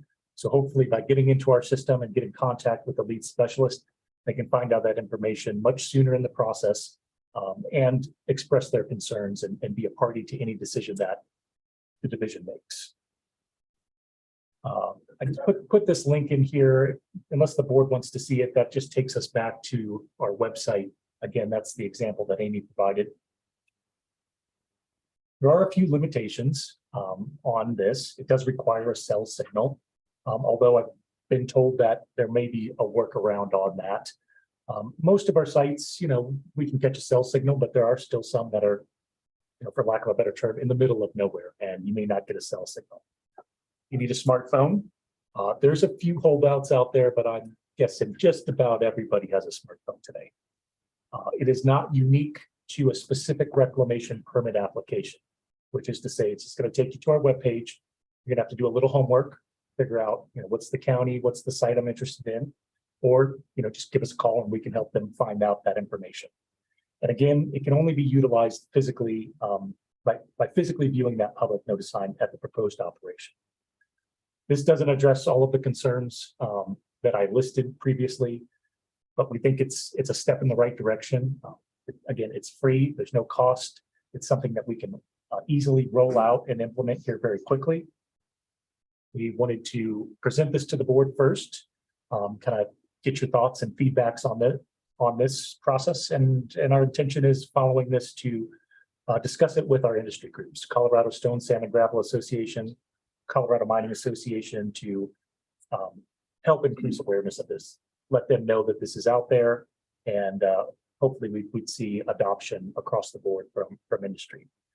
Our goal is to have this implemented by July 1st of this year. So we would revise all of our application materials and have the sample notice include that QR code in there. And that is my presentation. I'm happy to take any questions or comments. So the QR code doesn't go to the specific permit application. No, It takes you to the site. The problem with that, it's an order of operations issue, which is that those public notice signs get posted out around the mine site prior to submittal of an application. So in order to address that, the process would have to start with us. They'd have to come in, receive a unique QR code that they can then take and post out there. So this is to fit to the existing process and the rules. Just how do they get the permit now? So if I drive by and I want to stop and get information, it takes you to the interface that she showed. That's right. And then you have to look up what the permit number or the permit application number would be, and then do your own research. And then you'd go put your comment in there or whatever. That's right. There'd be a list for permitting actions under review. From there, you could identify that particular mining operation through different pieces of information on that public notice, the permittee name, the county in which this is located. And if all else fails, we've got staff directory, and you can just reach out and say, hey, I saw this public notice sign. I'm just trying to find out what is this site. And So then we would direct you there. it's a shortcut to your website. Yes, exactly. Yep. Just helpful, but Could we put on the sign any additional questions, call 303 Russell Means? Yeah, I think we can do that. well, that's what it does. It takes you right to his. I mean, I think they could feel comfortable. So it typically doesn't it have to have a contact information for the site? The public notice sign? Yeah. It would have the operator's information, Yeah, contact it has the information on there, public as well as our information, yes. But it doesn't have because there's not an active application number yet when they're posted. Doesn't have, so the posting does not have a unique identifier for an application process. The QR code's not unique, but the. I mean, just in general, the way it is now, when you post the sign at the entrance, it doesn't have any way to uniquely identify that permit number on that sign. That's correct.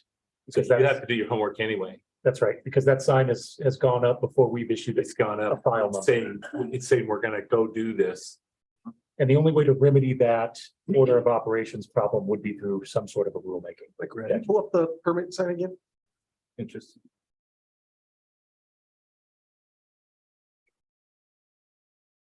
Michael, how much of the staff's time is spent on doing like general answering and directing from, this sort of notice and others? It's pretty site specific, it depends on the operation, some of these we don't field too many questions. And others that have a lot of optics to them, staff can spend quite a bit of time working with the public upfront during the review process, just kind of doing this administrative work, directing them to where they need to go. And it's pretty variable. Yeah, and this is Russ Means, and one of the things and stuff that Amy pointed out is we have the online comments form. And what that does is automatically download all the required information and stuff from whoever's making that comment. It actually downloads it into an Excel sheet. Prior to that, we would get all these comments, and then the specialist would spend sometimes days taking all that information, putting it into a spreadsheet, putting it and manually doing that. So it opened itself up to just errors in that, when you have 300 objectors, you could hit bat thumb something and stuff in that. So this automatically does that. So it has helped with efficiency for staff time, that they don't have to go through and do that. There's still the manual way of doing that somebody comes through and does it the other way, but it has greatly reduced staff time and stuff as far as processing, getting the objectors into the system and being able to follow along with that. So. That's good to hear. Yeah, I mean, just way to adapt to the times.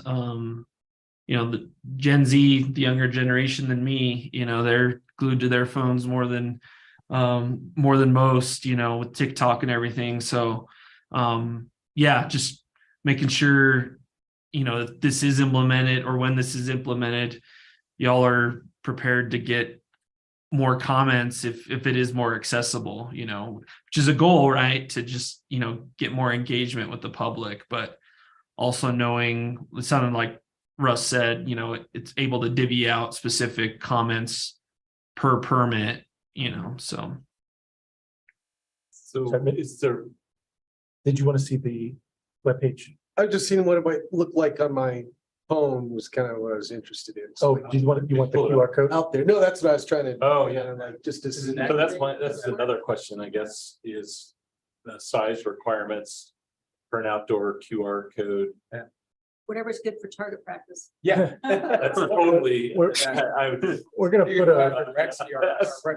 Dinosaur. Yeah, it's a good question. I mean, I think they can, I've seen them quite small, about 1 inch by 1 inch. I don't know if you go any smaller than that. So you have to stop and get out of your car. You would, and you would likely need to do that for the 11 by 17 size sign that we have requirements on anyways. It's certainly not big enough to read as you're driving by. But it's you know, alerts the public that there's something they may be interested in there. And Patrick, that's pretty much the same size that, I mean, I see the yellow zoning signs all the time. I mean, most public notice signs from other agencies are all about the same size as what you folks are posting, right? That's correct. When we did the rulemaking change here, what, 2019 or whatever, when we changed that size, that's actually what we use as a format, was the same size as a county notice and stuff for land uses and stuff, and that it seemed like a reasonable standard in that at that time. So I noticed they all require you to get out of the car, so.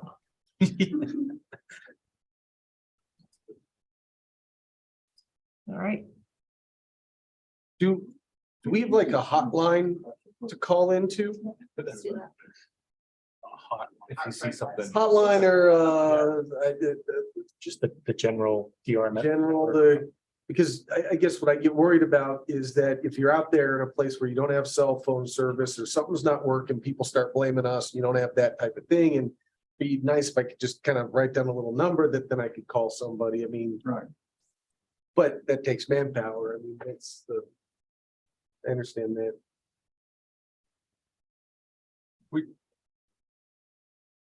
I think we can put our, the general, front desk number on there and stuff and that. If it's not on I haven't looked at the notice in a It is while. not, it's just an address on Yeah, there. and we could certainly put that on there. And also, I think on the web page and stuff, we could most certainly and stuff, make it very clear and stuff if there's any questions. So,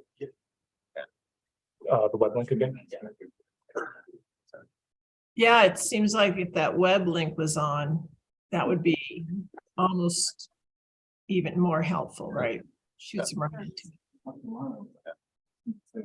1 second here. so You can. pull it. If you look behind you, you can see it a lot better than up there. I don't know why it's not sharing to the. It's something to do with Zoom, so.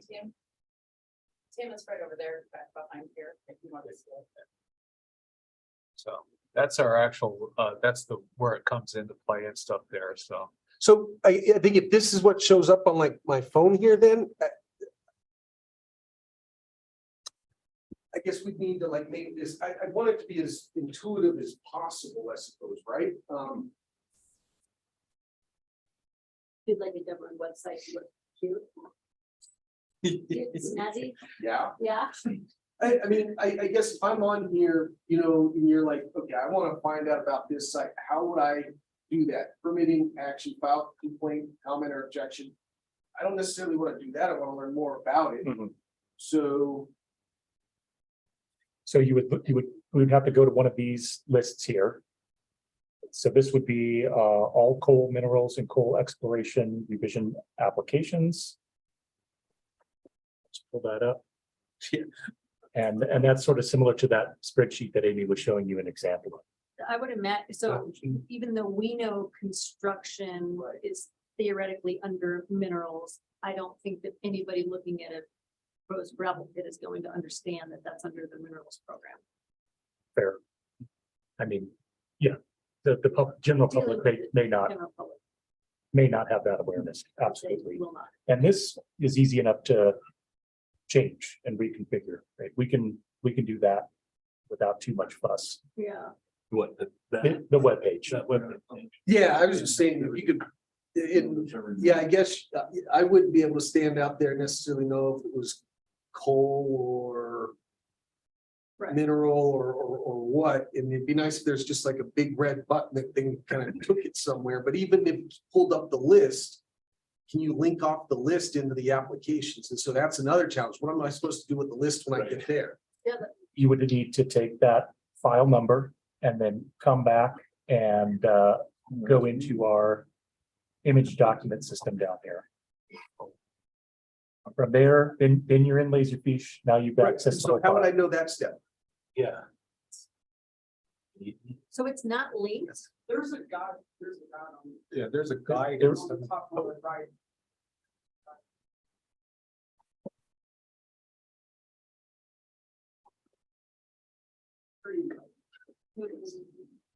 I think it's safe to say, this is Jason Music, that you probably wouldn't be doing any of this process at the mine site. Right. You're just accessing the website and then you're gonna have to go home and do the thing, but it's just a matter of programming at this point, but there are things we could do. For example, the button that Tim was talking about, coal minerals, hard rock. We can easily split even those three things up to have, is this click on the button and it's a coal mine or whatever. In the notice, doesn't it say specifically, this is for a construction material site? So in the Yes. notice, it tells you what type of operation it is. So you would at least have that information and stuff. But I think if you hit the button, it's gonna pull up coal minerals and hard But- rock, but- and you won't know which one. Construction materials is an inside baseball type of term. In dividing things up between, it's mining. I don't care if it's coal, if it's hard rock, if it's sand and gravel, it's mining. I think that's what we gotta kind of think about. Like, I'm not trying to, I love the idea. I actually really love the idea. You gotta think of it from the users though. And so how do you pare it down to some degree? It'd be, to me, like, link it, and if we could compile all the pending applications, or what county are you in? That would be the next one, and then here's the permits, and then underneath say, call or go follow this link to the Laserfish or whatever, and enter this number, something like that. So can I ask a question that might expose a little bit of my background? And don't anybody freak out, but it's sort of it's a geographic exercise and it's a GIS exercise. And I was going to ask earlier, because we're using maps of counties and things, which is a pretty gross geographic semblance of data at this point in history. So I'm wondering if the actual permits have a coordinate at the entrance, or if they have polygons for the actual mine area, so that you would know where you were.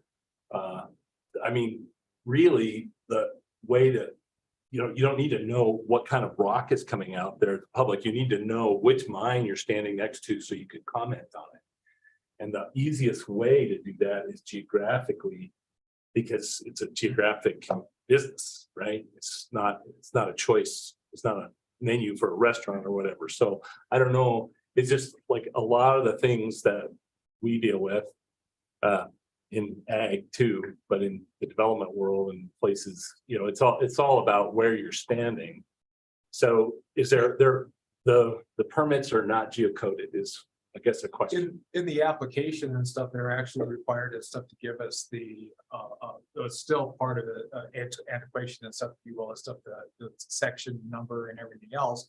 but there's also a place and stuff in there for the GPS coordinates. For coordinates. Yeah, and stuff, so we have those and stuff, and that's part of the application and stuff. We can take a look at that, and these are all great suggestions and stuff, so, and that's why we wanted to have this conversation and stuff for that, to maybe simplify the webpage and stuff, be more user friendly. And that, you know, hotline red buttons, we could look at the GIS and stuff for that. But then we're kind of, like I said, it's how do we, because of the way the order of operation is in the rules. Right. And stuff and that, you know, we don't get that information until they've already posted this stuff. So there's the cart before the horse kind of deal and stuff that we need to address, which could be simply done in that. We could do a rule making specifically to change that, and that's it, as opposed to a huge overall and stuff and that, but we'll take a look at that and see if there's some way of something that to if there's a workaround right now. Sure. I mean, the miracle of the well database is that you know where you are, right? Yeah. All the wells, oil, gas, and water well database. You know where you're standing. When I'm out and I need to know something or whatever, I can zoom into the map and I can tell within at least 1 or 2 wells where I am, particularly with the statutory 300 feet and all that. So the reality is that if we have something like that, and then I guess the other question is the sign goes away after it's operational, right? After the permit is granted. So, well, your question was like, what if somebody's driving by and they see something or whatever? I mean, I'm sure the operators are not going to want to have constant. Yeah, there is a requirement and stuff for them to post a sign and stuff and that, a permanent sign. There is. And stuff and that. So that requires them to the permit number and the contact information for the operator and the name of the operation and stuff. So that information's there. Already there, Ben. And that is, so that's right there at the front of the entrance and stuff there. And certainly you could put the So code that's- up and stuff on that too. So in that, but yeah. So. Yeah. So if that's already a requirement and exposed there, they're not gonna, you know. Yeah. They're already somebody's already gonna have a way to comment daily if they want. And over my experience, if I've been out on some mine sites and stuff like 10 years after we approved the permit and the actual notices are still stuck there in the weeds. So, so. But we can take a look at all of these and stuff in that and kind of do some brainstorming and stuff in that. And we'll certainly come back and stuff with some ideas and some suggestions for the board and stuff that there are at a later date and that, so. I would just say generally it's a great step. In No, the right it's real direction. cool. Yeah.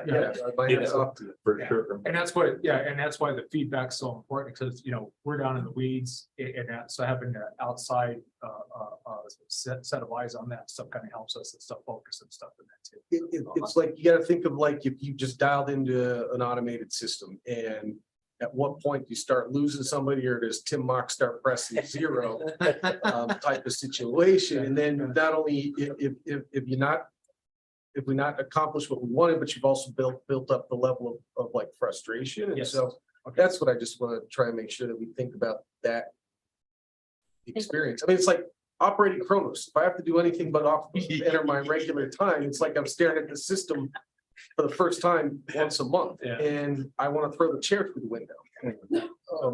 Showing my cards on previous life marketing.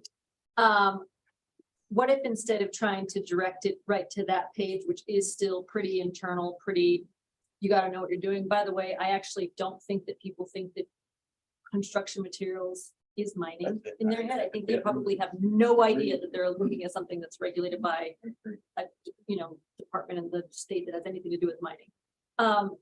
Just build in another page that's a little friendlier, it's a little higher level, a little bit more. Here's some FYIs. This is our general permitting. For more information or to look up specific permit numbers or applicants that are under review, click here. So they're not trying to navigate a page that's quite frankly too sophisticated for someone who doesn't know what they're looking at. And maybe they'll just feel like, oh, okay, I made it as far as this page, good enough. If I really feel like I have got to go back in here, I will, but I think just maybe like a little gentler first stop could be helpful for the general public. I think that'd be easy. Instead of into, government.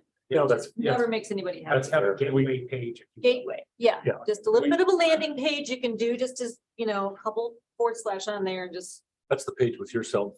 Yeah, number. yeah, And yeah. Russ will make My sure personal cell and number, yeah.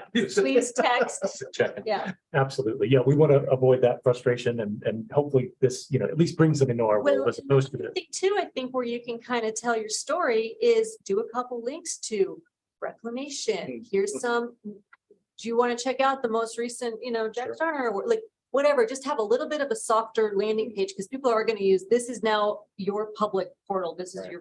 this is your front desk. And anything you put on there needs to be best foot forward.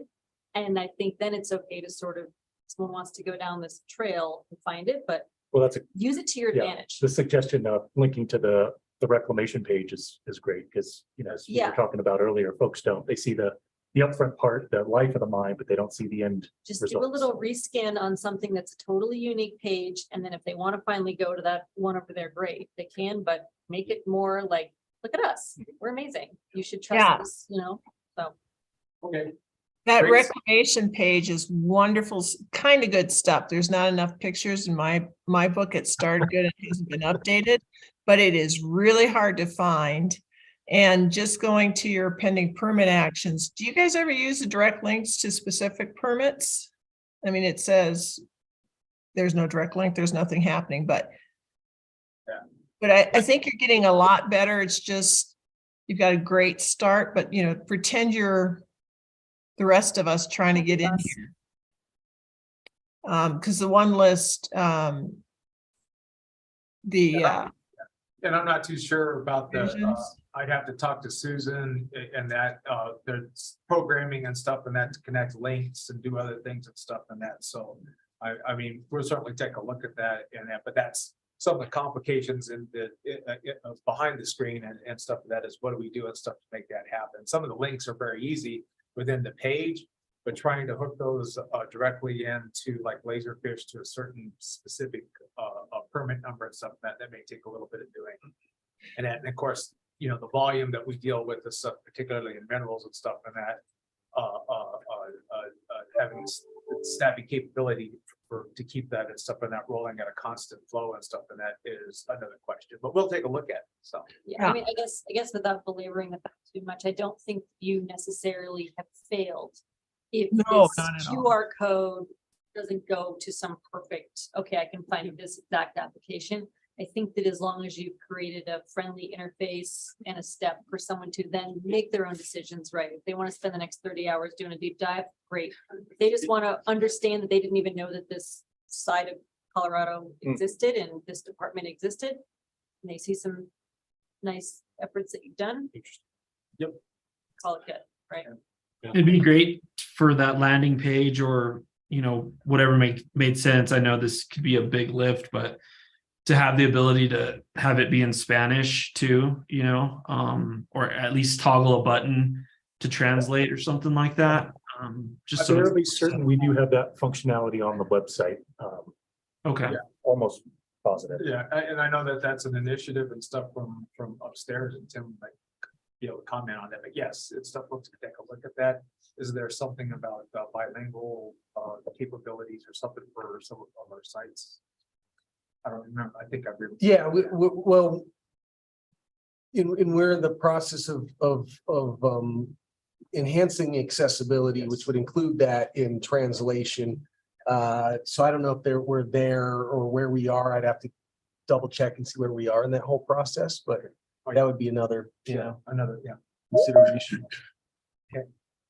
Well, thank you for the suggestions. We will take those into consideration. And as Russ said, we'll be back and we'll update you on kind of where we landed on everything. Thank you. Another working group. Yeah. All right. We need more. So, Madam Chair, that concludes our staff presentations and stuff. So I think it's turning it over to the attorneys and stuff to go from there. all right. Attorneys, do you have any wisdom for us today? Yeah, Madam Chair, we do have a, like our annual compliance training. We usually go into executive session for that. So there's, you know, in the packet, there's a motion for executive session. Oh. I see that. Is there any other questions or comments around this? The one thing I'd say is wonderful work by the staff in presenting this today and going through the training. And please, I think it'd be fun, quite frankly, if you wanted any one of us on the board to help you on layout and input on that kind of planning session, please don't feel bad about reaching out. But any other questions from the rest of the board today? No, I would just, Madam Chair, echo your thoughts. Nice job. You all are absolutely fantastic and really appreciate the hard work. And this actually made a lot of sense today. So I really appreciate the effort that went into that. So thank you.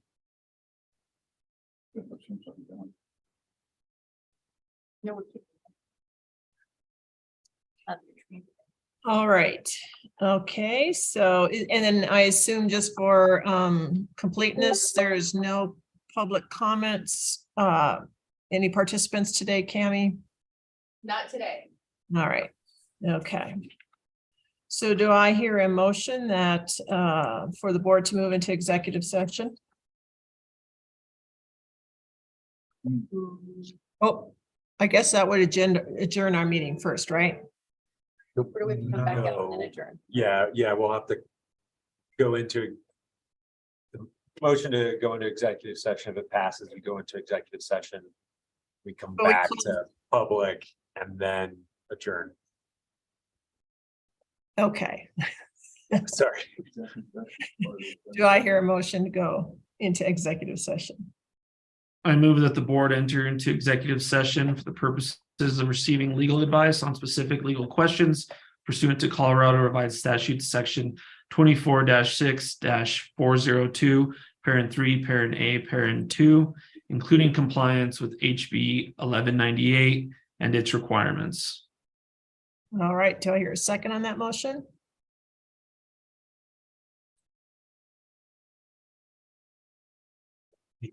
Second, I was gonna say that the crowd goes quiet. go home. All right, all in favor, say, of going into executive session, say aye. Aye. Opposed, same sign. All right, so if we can have the minutes reflect that, and we have 2/3 of the entire board going into this executive session that voted in. All right. So now we're in executive session, right? Yes. Yeah. The recording Jamie, stops. let me know when you've got the other recording going. We're ready to go. All right. Great. Well, thanks, everybody. I appreciate the time you spent today, and I'll try to keep this brief. I know most of you, all of you have heard this probably in one form or another. I'm sorry. I just noticed it says we're live on YouTube. It says, yeah.